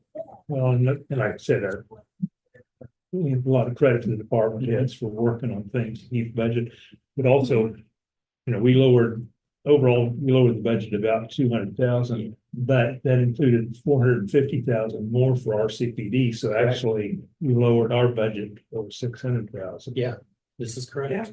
It's true. And the rising cost of insurance there and medical costs for inmates and, yeah, there's several different details with that. So yeah, you're absolutely right. Mhm. I feel good about where we're at for 2025. I really do. I do too. Let's see, I would make a motion to approve and sign the 2025 Raleigh County Budget Certificate as published in the amount of $104,576,791. And the special district fund certificate totaling $7,159,139. Second, It's been moved and seconded to approve and sign the 2025 Riley County Budget Certificate as published in the amount of $104,576,791 and the special district fund certificate totaling $7,159,139. All in favor? Aye. All three, please sign. Brittany, did you want another motion for the agency appropriations as well? No. that's Okay, good. there's one listed on here, so that's what I was asking. Okay, where's the signature? Governing body. Oh, boy, those. Well, there's only three, so Does that just take need the a whole date? line. Does that need a date for No. it too? Now I'll date it down below. Okay, that's because there are two lines in here. Yeah. No levy since 2015. I think it's like that for. I kept going back, I hadn't done it once before. Almost 10 years. Yeah.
Congratulations, commissioners. Good job. Get to do it again in March. I'm on vacation next week. Good idea. Going anywhere special? I'm gonna go to Colorado. Next Friday is my birthday, so, I'm gonna go see my best friend and just hang out for the weekend and then come back. Yeah, we're in Colorado. Winter Park. Oh, okay. Taking the That's a station beautiful wagon. area. Beautiful area, especially in the fall. I've never been there, so I'm Yeah. excited. Used to ski up there Oh, okay. sometimes. Mary Jane area I used to go to ski. He's got 5 minutes. Yeah, I think my friend, I think he goes a lot. It's John's He goes call. skiing and It's John. family goes up and so I've never skied it. I think I would do terrible. Oh, you never know. You'll have to try it. Yeah. I wouldn't go to Mary Jane though, just regular Winter Park. Mary Jane's there. Oh, there's Upper end. Oh, gosh, It's like, okay. it's like that. Never did ski. Hmm? Never did try skiing. Oh, that's great. Been once, but I did in Portland, Oregon. Mount Hood. Rowan. That's what happened to my knees. Oh. My parents. It was- When they were. It was funny. We went when the kids were younger because Darnell's from Portland, Oregon. So we went there and, took the kids. None of the kids had been skiing and went with her sister and brother-in-law and their kids. And their kids had been skiing before. And Brian, one of my nephews, is pretty good. And Blake got on there, a Flatlander, never been on skis. It was like he'd been on skis his whole life. And they said, you better watch out for him. He was Kids are sure because he great. had a Kids kid are on great. skis and he had no fear and just flying. First time he ever skied. Good, how are you? It was like, what the heck? Yeah, kids, They kids said you have better no watch out fear. for him. He's gonna be dangerous. I was just amazed. Me, I could barely stand up and he's. Yeah, I think a couple of my kids went, I don't know if it's still that one north of Kansas City still Uh-huh. available. I don't know if it is, but I've heard of it. yeah. Both of my kids went up there a couple times, I can almost remember what it was called. but I mean, they had their own machines to make the snow. Uh-huh. I live But I in haven't heard, of Colorado. course, like I say, when Leavenworth, it was pretty close to there, I heard that, but I haven't heard anything. If it's Mhm. there or not. Can't remember what it's called. The last time I skied was in the Alps. Oh, my. I tell you what, that's when my daughter was there stationed in Germany. She said, yeah, mom, you gotta go skiing. So I worked out for like 2 months ahead of time. It wasn't- I got it there. That's, you think Colorado's beautiful. Oh my goodness, the Alps, just incredible. What is? The Alps. Oh, really? And we were in Lake Austria. And they have 4 levels. We have 3 levels. Mhm. They have the 4th level, which is like this. I mean, it's like, I looked over the edge. I went, no. Yeah, a friend of mine I went elk hunting with in Colorado at Chinchilla Peak, and Chinchilla Peak's 14,000, but him and his brother. We elk hunted up there just below there and it's at 11,000, Mhm. but there's some chutes that go down there. He said him and his brother would carry their stuff up there and go down those straight down chutes. Oh, those shoots are crazy. Yeah. Yeah, that's another level of skiing. Oh, it is. He was a ski That's instructor. that's scary because you never know where the rocks are and the big bumps and. You gotta have confidence in your abilities. Oh, yeah. I never had that much confidence. Snow Creek. Snow Creek is what the one Is is. that Still what open? It it looks like it's Ah. still. Oh, it's blocked. I can't open. Oh, they won't let you open. Well, I know, they've got. the- Mark, and tell Corey you need this open. Yeah. I'm just trying to see, Can't see. looked it up, it appears to still be. Open in 86. Hmm. Who was it? I was in Colorado.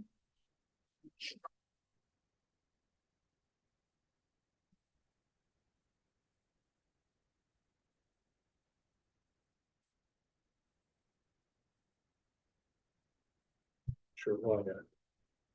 For whatever reason there. Yeah, pages popped on our stuff, I'm not supposed to look at anything outside. I guess. I get very frustrated because I'm trying to open something. They got it locked down like Fort Knox now. I know. And it's gonna get worse right now in this time period because they're doing an audit on which Yeah. sites people need, and so it's even extra locked down now. Till they find out from people which ones need opened up. Tell them we need the ski slope open. I know at lunch, I usually eat lunch at my desk, and that's when I get caught up on news, local Yeah. and national, and site I always Can't mention do I it. can't get to.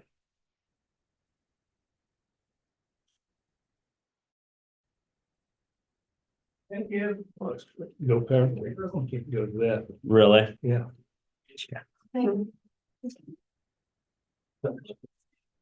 That's what I think about it. Just in time. Yeah, I heard on a TV, I mean, whatever. Huh? You took one. Yeah.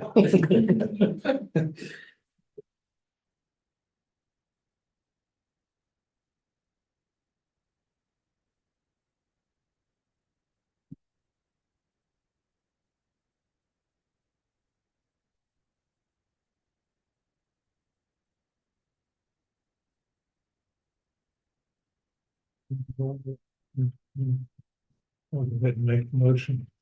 Move to recess of the Board of County Commissioners, convene as the Board of Health. I'd second that. Been moved in second to recess as the Board of County Commission and then reconvene as the Board of County Health. All in favor? Aye. Morning. Hold on just a second. It's not quite 10:20. Okay. Got a couple of seconds. Just in case. But Okay, now you can go. Okay. Good morning, Commissioners. Julie Gibbs with the Health Department. I'm here on behalf of the WIC Department, requesting some out-of-state travel. The National WIC Association is hosting the biannual NWA Nutrition Education and Breastfeeding Conference in Baltimore, November 19th through the 21st. WIC dietitians and breastfeeding peer counselors are encouraged by the state agency to attend. This conference will continue celebrating the 50th anniversary of WIC and exploring new research, technology, trends, and best practices in nutrition and breastfeeding. During each breakout session, there's 3 to 5 different tracks available to attend. So by sending through staff, this will allow for attendance at more variety of tracks and more opportunity for networking. WIC funds will cover 100% of the travel. So included in this is Kathy Jones. She's one of our WIC dietitians, also the breastfeeding coordinator. She's an international board certified lactation consultant. And then our 2 breastfeeding peer counselors, Amelia, Elizabeth, and Alicia are willing to attend. Any questions? So you say they're 100% covered By the, yeah, by the WIC. yeah. it's National included, yeah. Yeah. Okay, well, I would make a motion to approve the travel for 3 WIC employees for the NWA Nutrition Education and Breastfeeding Conference on November 19th through the 21st. second, It's been moved and seconded to approve travel for 3 WIC employees to attend the NWA, Nutrition Education and Breastfeeding Conference in Baltimore, Maryland, November 19th through the 21st, 2024. All in favor? All 3, no, actually just chair side. Lots of spots. Thank you. Thanks, Julie. Have a good weekend. Thanks, you too. Holy cow. Told you, Serious? I wasn't kidding. No, you weren't. I had to get some new tabs or something.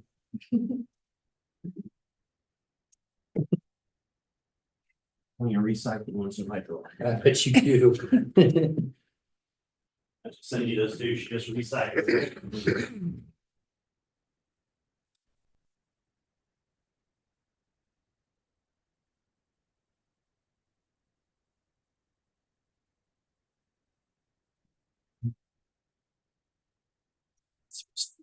It's time to sign that one.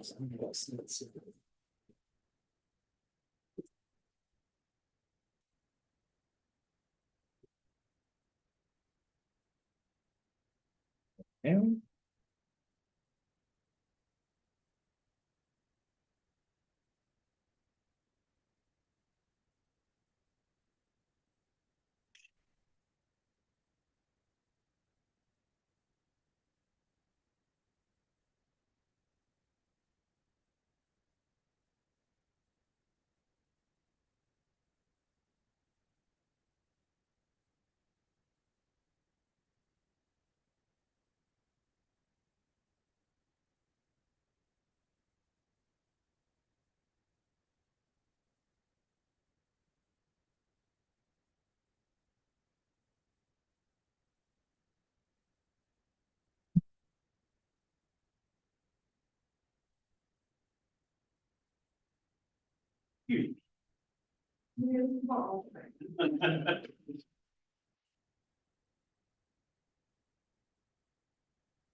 Did you get much rain in Chapman? Yeah, it looked like it. Yeah, it was still pretty, supposed to be pretty red when it went through you guys, but. A little south of us. It looks like it's gonna dry up.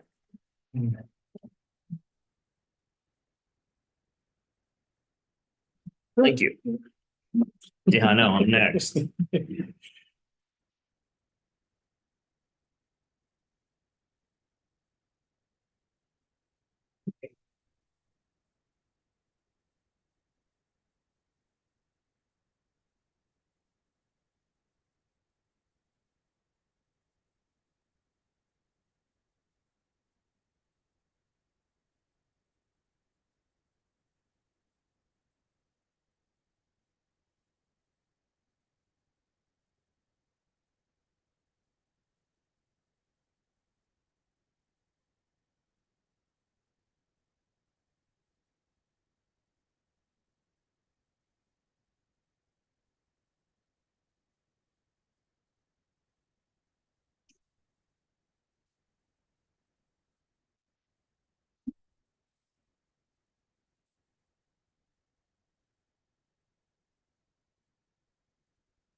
Did we make a motion to come out of?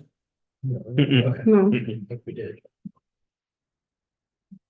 I would make a motion to recess as the Board of County Health and reconvene as the Board of County Commissioners. Been moved and seconded to recess as the Board of County Health and reconvene as the Board of County Commission. All in favor? Aye.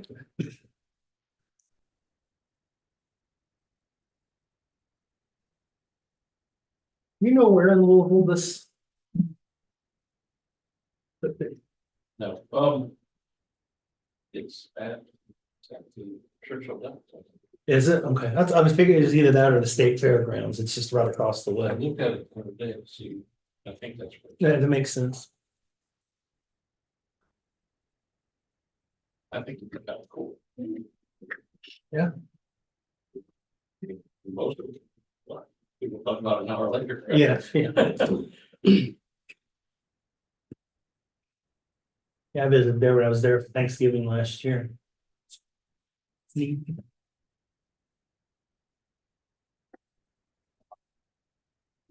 What, the equipment show? You're at? Churchill Downs. Oh, okay. That makes sense. I figured it was either there or the state fairgrounds. All kind of sandwiched in together downtown there. You got Churchill Downs and then University of Louisville has their sports complex and then fairgrounds is on the other side there. And you got three big hospitals kind of to the north of all of it.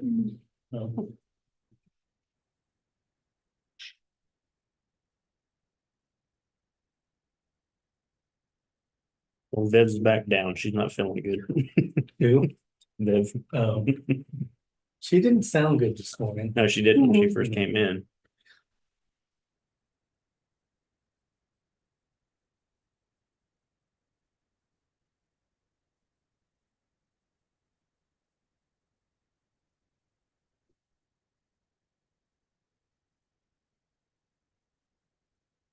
A lot of people are popping up sick lately. Just wait with all the students coming back, Oh, yeah. All the kids. School starting. and the germs from all across the state and nation. Yeah. There's some big ones going around right now Mhm.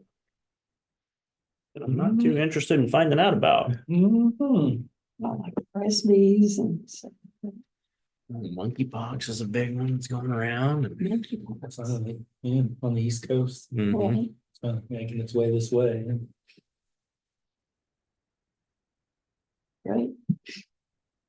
I don't think they have shots for that, do they?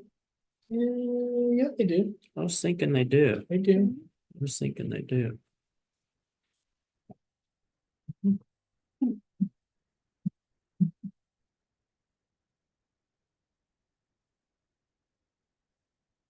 All right, John, go ahead. Hey, good morning, Commissioners. John Ellison, Public Works. And I am asking for request out-of-state travel for David Willis to go to the GIE Expo. In Lexington, Kentucky, Louisville. Sorry. You gotta be real careful on that one. Pretty good. Don't throw away. They might miss me. Yeah, it'll be the week of the October 15th and 19th. 4-day expo, some chances of education stuff too. Most of this is 1,000 exhibits in the expo. There's a 30-acre tract where they can go out and try and demo and test drive a lot of this equipment that they'll see inside. I almost want to go and drive some equipment out in Churchill Downs. That sounds fun to me. Get the big, I had to walk out on it last year, but I didn't get to drive or do anything. That'd be interesting and fun. Actually, last CIP, you approved a tractor that David had picked up from and saw at this expo the year before. So we can expect another request for a tractor this year. Maybe something. He's always got something that is, do you have this in your budget? I do, we do have it. Okay. It's pretty good. We always keep it there pretty good to get the managers and other employees some training when they need to, or it's Okay. kind of $1,000 is pretty little, kind of minor for some of it. Yeah. I would move to approve the travel requests for Public Works. I would second that. It's been moved and seconded to approve the out-of-state travel request for Public Works. All in favor? Aye. Sure, please sign. Thank you. Thank you, John. Looks like he's gonna drive down there. He's gonna drive? Picked up. Okay. Saw an interesting piece of mowing equipment the state had. Along the guardrails of a bridge, it was just for that and reaching over the edge with the mower. I just saw that. That was pretty impressive looking. You could use something like that too, to be able to reach down some of the steeper slopes. And you could tell it's built just for that. That's all you could really use it for. It'd be nice to have something like that for Mhm. steep slopes and other games. You can reach out. Like one right. What's our station on? I'll bet it's not cheap.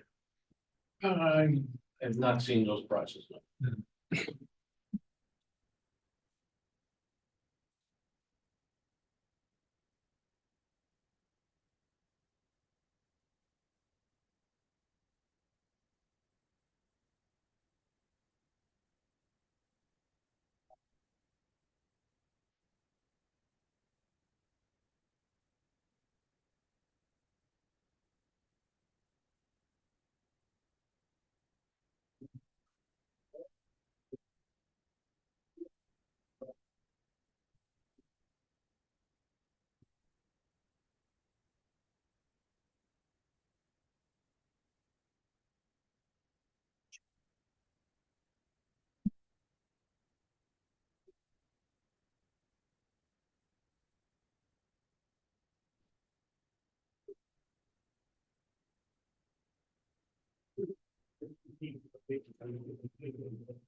Hey, Bob. Good morning, folks. Isaac, County Planning. Today we have before you, some amendments to the land development regulations. This will consist of 3 separate, major amendments. And, I just want to kind of go in order as to what's going on here. First is, accessory buildings, structures and uses. We've been getting some complaints as far as basically the restriction and the limitation of the number of accessory structures that someone could have on their property. Right now, no matter what size of the tract it is, there's only 3. And the actual cumulative size is let's see if I can get back over here, is calculated based on the zoning. So get that in bigger, so you can kind of see it. Based on the zoning and based on the size of the lot or tract, or the size of the house, whichever is greater. And in this particular case, we're suggesting that we allow for tracts that are from 2 to 5 acres essentially, or well, I'll go back from pretty much 0 all the way up to 5 acres, be left alone at 3. And those are for the smaller lots. Again, we're looking at overcrowding and taking too much of the ground for buildings. And suggesting that in addition to the tracts that are from 5 to 20 acres, just add another building. And then for tracts that are 20 acres or more, we're suggesting an addition of 2 more. So from 5 to 20 acres, it'd be a total of 4 acres or 4 accessory structures. And 5 for tracts that are 20 acres and larger. Now keep in mind, this does not count accessory structures that are reserved for the housing of livestock. Those are not counted in the calculations or the numbers. Same with agricultural buildings, period. So that's everything but those two things. And so that's that. Do you have any questions on that? Well, like, for instance, what kind of accessory buildings are we talking about in addition to the agricultural ones? Like a two-car garage, Okay, just a shop that it has no, it's not housing livestock of any sort. And it's not considered an agricultural building.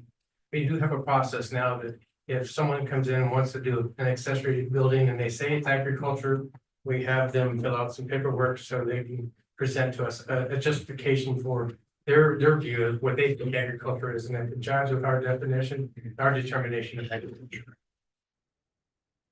So it's something other than that. and it would not be for a second living structure then? No. That's that's a separate deal. So like a secondary dwelling, that's a conditional use. Ag. And it's not the same thing. Even though, technically, you're right, though, it is considered an accessory to the principal house. Right. They should be sold together and all that. But that's not the same thing in this, it's not the intent. With me? Yeah, separate, a separate accessory. Okay, so any questions on this? So that's just adding some flexibility to the regulations, essentially, that's all that is. Now, the second one is the amending of a PUD. And if you recall, not too long ago when we had someone wanted to amend their PUD for the winery.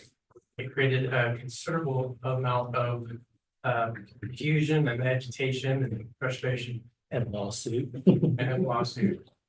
But we've, I feel that we've come up with a solution that's a little bit better than what we had here. I want to get to this part here. I have it here. Go over here. That's it. This is kind of what we say. See.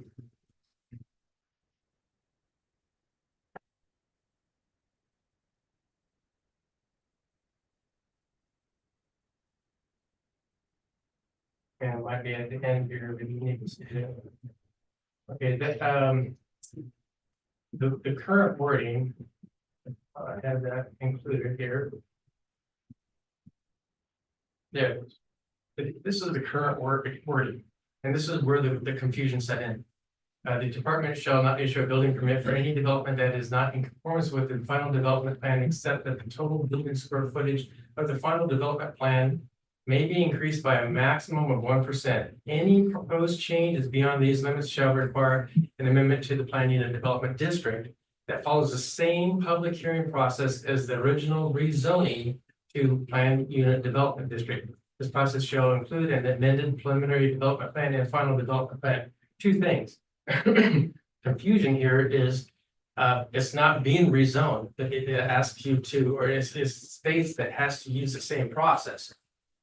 So is a protest petition required in this process or not? That's where the lawsuit kind of came in. Second thing is it's extremely limiting, very restrictive. And that essentially forces people for a minor amendment to start completely over.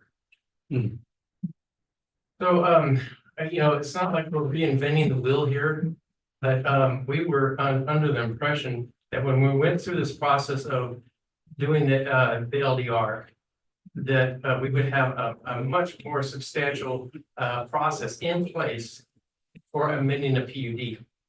And some clear cut. I think that the confusion really came in as to the process. It used to go to the planning board, on to the Board of County Commissioners. The final development plan would be approved only by the planning board, go back one step. And we eliminated that third step and just put it on the elected body to approve the final development plan. And in many cases, probably makes more sense to do so. And I think that's where the focus was, but then when it came to this is what we got as far as your process to amend one, even a minor adjustment. So we felt that we needed to take that and create a three-tiered system. And in that, for I'll kind of explain that, see, make it so it's a little clearer here. In the first tier, essentially on a very minor, we can do that administratively through the office. And so people would come in and we would talk with them and see what they were going to do with their PUD, what they want to amend, what they want to change, what they want. And then if it's small enough, we can minor enough, I should say, go through the administrative. They still would need to submit a Mylar, an updated final development plan to the office for our documentation. And that's based on this criteria here. A through D. That happens to be the same criteria that is reviewed or a final development plan is reviewed with the preliminary development plan through the initial process. Because a preliminary can come to the board and it can sit. And then they can come back later with a final development plan, or they can do it at the same time concurrently. So that gap between it, what they decided to make some changes from the preliminary to the final. And this is what we're talking about, those changes here. Once that final has been finalized, it's done, it's approved, they can come back with that minor adjustment based on this criteria. Make those minor adjustments through this administratively. Let's say it goes beyond this. And at that point, it goes back to public hearing. But the final development plan only. And at that point, it's not it's not subject to protest. It's not still, again, it's not a rezoning. So what if it's substantial enough? This was brought up in the court case. What if it's substantial enough that maybe the 1,000-foot owners, should have a say in what's going on? So that we built in with this, the discretion of the director to, check that off, to see if it's substantial enough. And it not only does it go back to a public hearing, it starts over at the preliminary, new preliminary plan, a new final plan. It starts over at that part, at that point. Then a third element that was brought up by the Manhattan Urban Area Planning Board was this. J. Serial amendments. What if someone decided to come in and little by little This year move it this much, this year. yes, absolutely, and that was a good point. I'm like, well, the city already has something like this in place. They called it serial amendments. And we had to take their some of their language and modify it to make it fit in this. But really, it goes back to that criteria for substantial conformance. And if it exceeds the originally approved final development plan, that's what we're basing it off of, not the preliminary development plan, but that originally approved one, and we're going off of that. The changes that have taken place even once or twice, 3 times, exceeds a certain level, and goes back to a public hearing. So it takes, in other words, they can't just simply keep going without any kind of review. So the protocol is built in with this. It's not simply just a reference, it's actually built in. There's some other stuff that makes this kind of long. And what that is simply putting G where you see F and G have been switched around just for order. But then it looks like there's a lot there. There's stuff. And what you see in italics is what's being changed or added. And we wanted to make sure to add this following steps are involved in the procedure for amending a final development plan here. Make sure it's clear as to what's going on. So we're not asking someone to, maybe we should check, the following text. We wanted to make it clear here. So that's what's going on there. Does anyone have any questions so far on the process or anything like that, or wording? Honestly, I'd have to go through it step by step. I mean, that's a lot. It is quite a bit. And I believe this is the first time you guys have seen it. Yeah. Both planning boards, we took it to the planning boards for discussion and got their input, and very little input, quite frankly. And then we took it back to public hearing and they recommended approval of it, as you will see. one final thing that we've discovered, Mr. Winkland came in and discussed trying to relocate his 30,000 gallon propane tank that's situated on the southeast corner of South Child and 24. That's a conditional use for it. That's where it's a distribution tank. The place he was talking about taking it to, because of course, that's where KDOT is going to be doing the roundabout there. So he has to move. He has no choice. But the place he wanted to take it, well, okay, then now there's a criteria in the use specific standards that lumps propane in with anhydrous ammonia and the setbacks there. Which are quite frankly, they're two different things, or two very different things, I should say. And I made it clear here, I contacted Rural Fire and they suggested getting a hold of KDHE and see.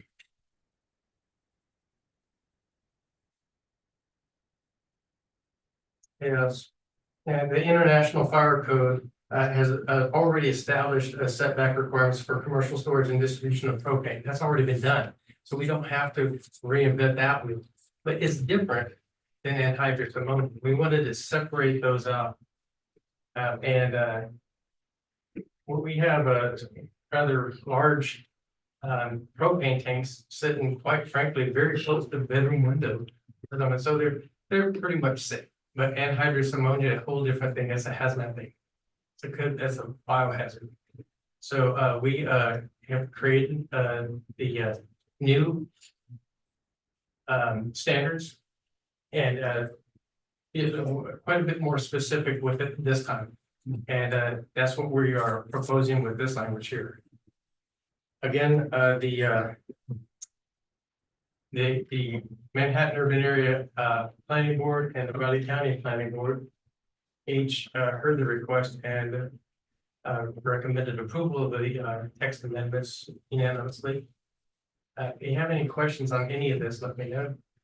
I think that should round up my presentation. Say, for instance, there's the propane tank and anhydrous tank already in place. Are they grandfathered in, or are they going to have to move? Yes, they're what would be. But that's a hazard, so. Yeah, and again, as of they are right now, I don't think that we're gonna force anyone to move a tank.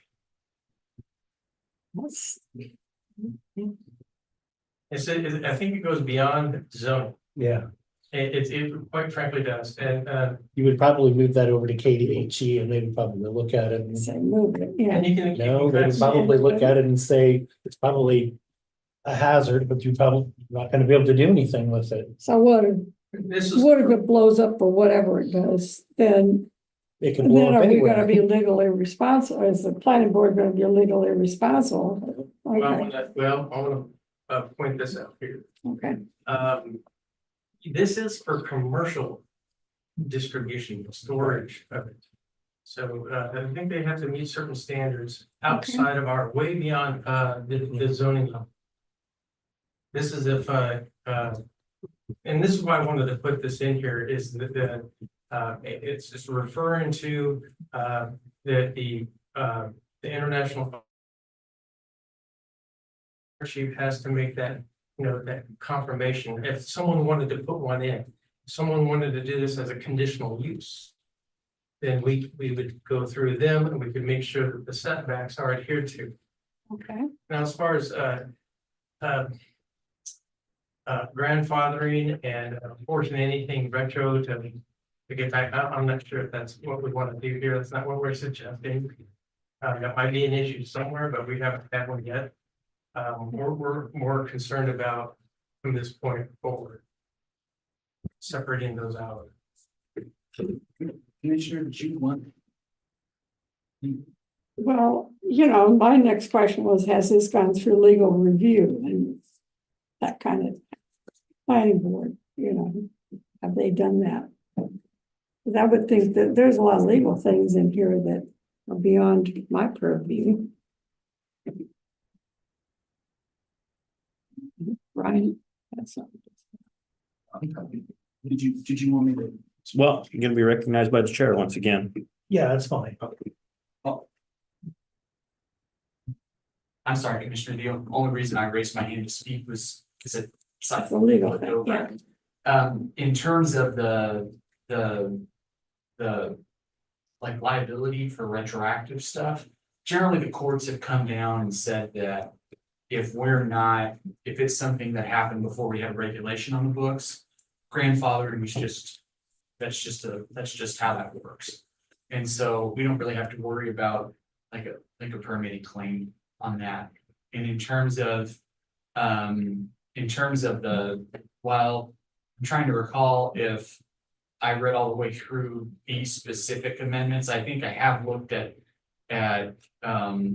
some of them that were being anticipated. And I got comfortable with what the general thoughts are, right? This is pretty similar to how a lot of jurisdictions deal with PUDs and development plans. And so I think it's fine from a legal point of view. Hope that helps. That's good.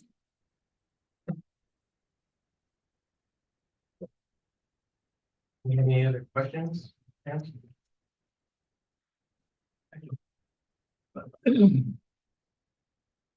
Staff is recommending approval of the request, by the way. And make sure that's good.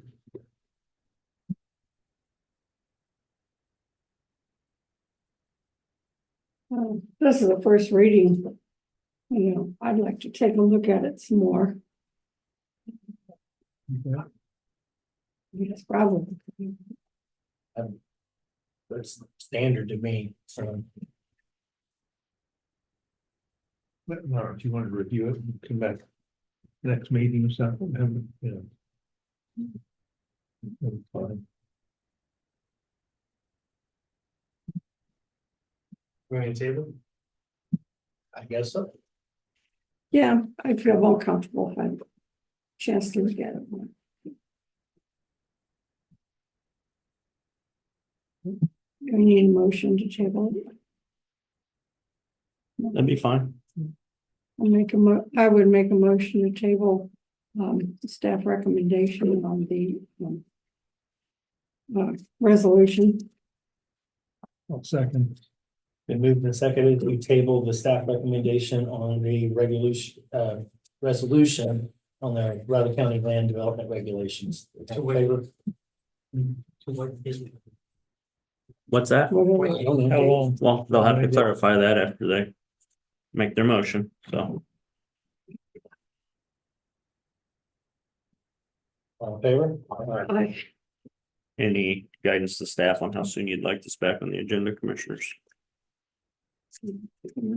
It's in, I guess, probably a couple, at least a week. So not next week, but the week after, okay, Yeah. commissioners? It'd be like next Thursday or, That one's up to you. yeah, I'm good with it. Next Thursday work for you? yeah, if it will fit in, that would See be if there's fine. time to get it on next Thursday, Bob, please. Yeah, that'll give me. I'm careful. Right now, next Thursday's almost empty. Empty, okay.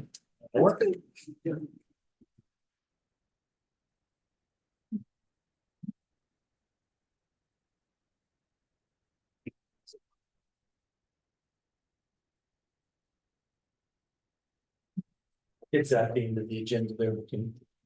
I'll worry about scrolling all the way down. Okay. Thanks, Bob.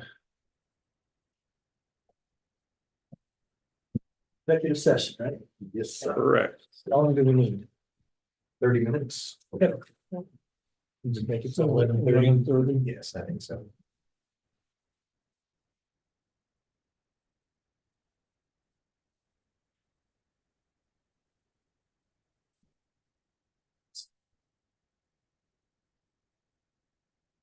Ready?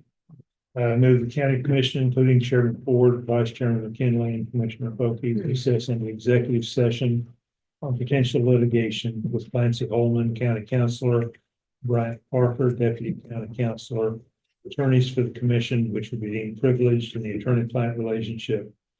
An exception to the Kansas Open Meeting Act, open meeting to resume in the chambers at 11:30 a.m. Rich Fargo, Riley County Clerk, Brittany Phillips, Budget and Finance Officer, and Elizabeth Ward, Human Resource Manager, will be present for a portion of the executive session, to present factual information. I would second that.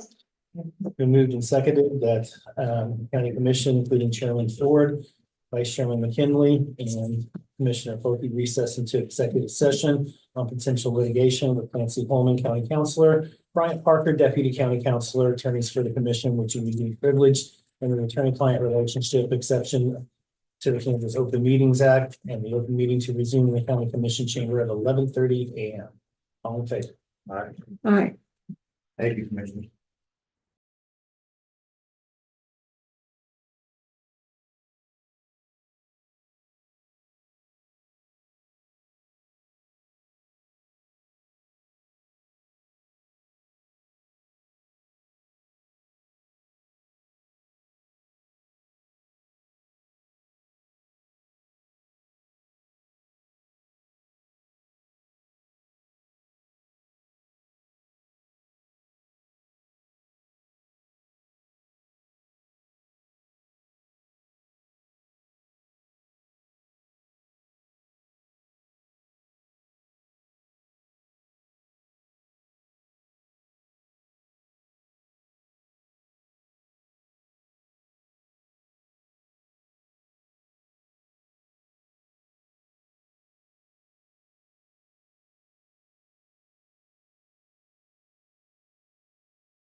I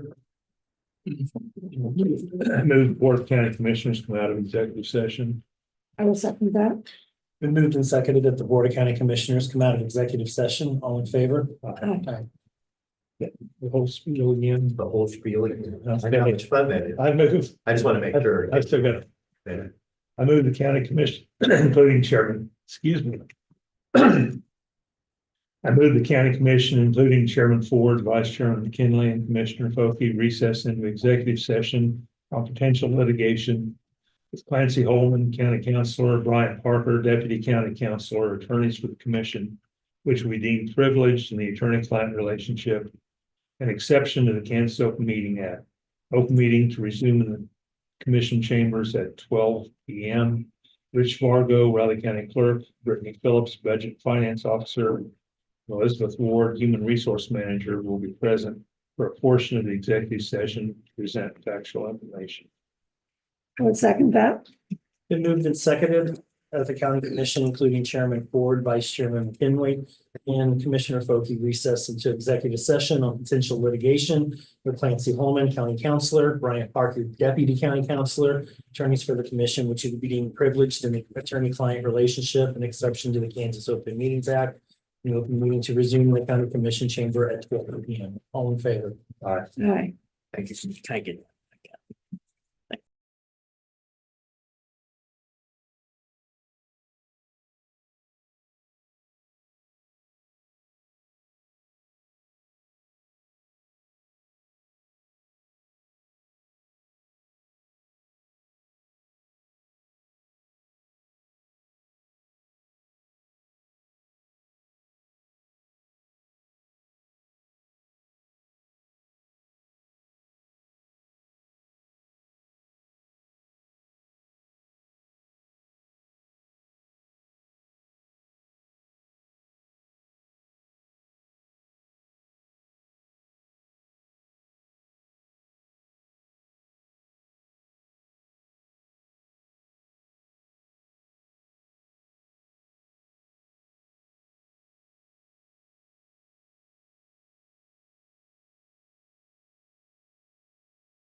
Make it 25 or 30, whatever. Maybe you want. 30, okay. Whatever. Just you want. go 12:30, Be aware if we get done. And we can stick around for 5 or 10 minutes if they have questions and then And that might skedaddle be us good. out to do your part.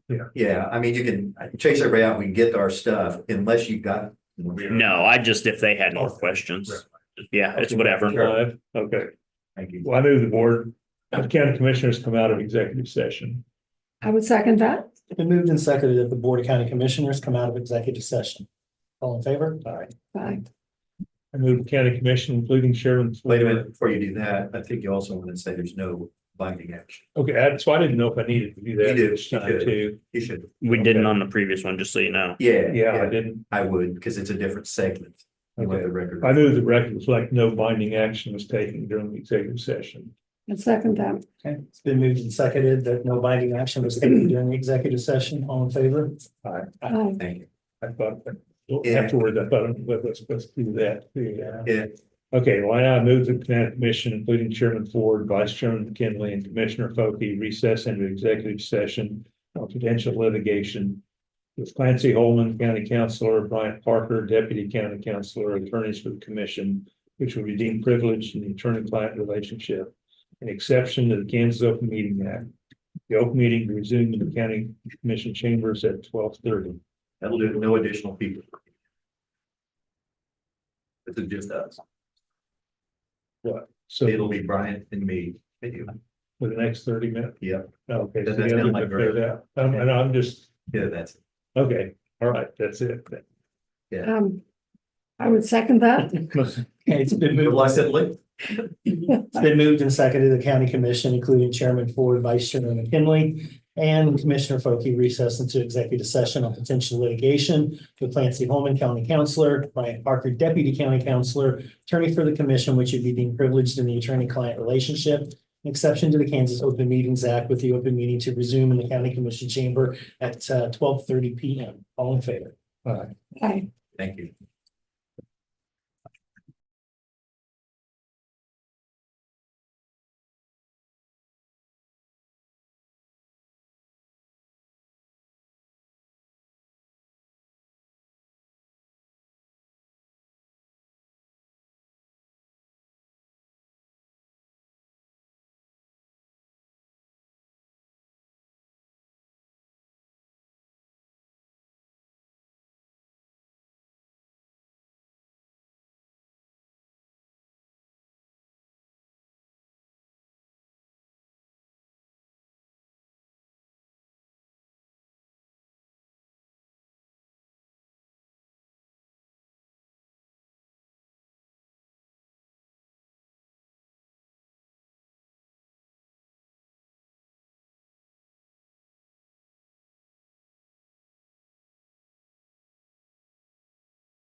Oh, gosh.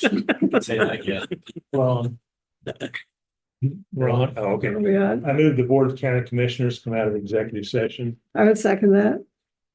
been moved and seconded, the board, county commissioners come out of executive session, all in favor? Aye. All right. And I move the record reflect action shall be taken consistent with the consensus reached in executive session. I would second that. Been moved and seconded that the record reflect action shall be taken consistent with the consensus reached in executive session. All in favor? Aye. Thank you. I have nothing else. I don't have anything else. No? I've had That's enough. enough. Yeah. Yeah, well, I would make a motion to adjourn the August 22nd meeting of the Board of Riley County Commissioners. Second. Moved and seconded to adjourn the August 22nd meeting of the Riley County Commission. All in favor? Aye. Aye.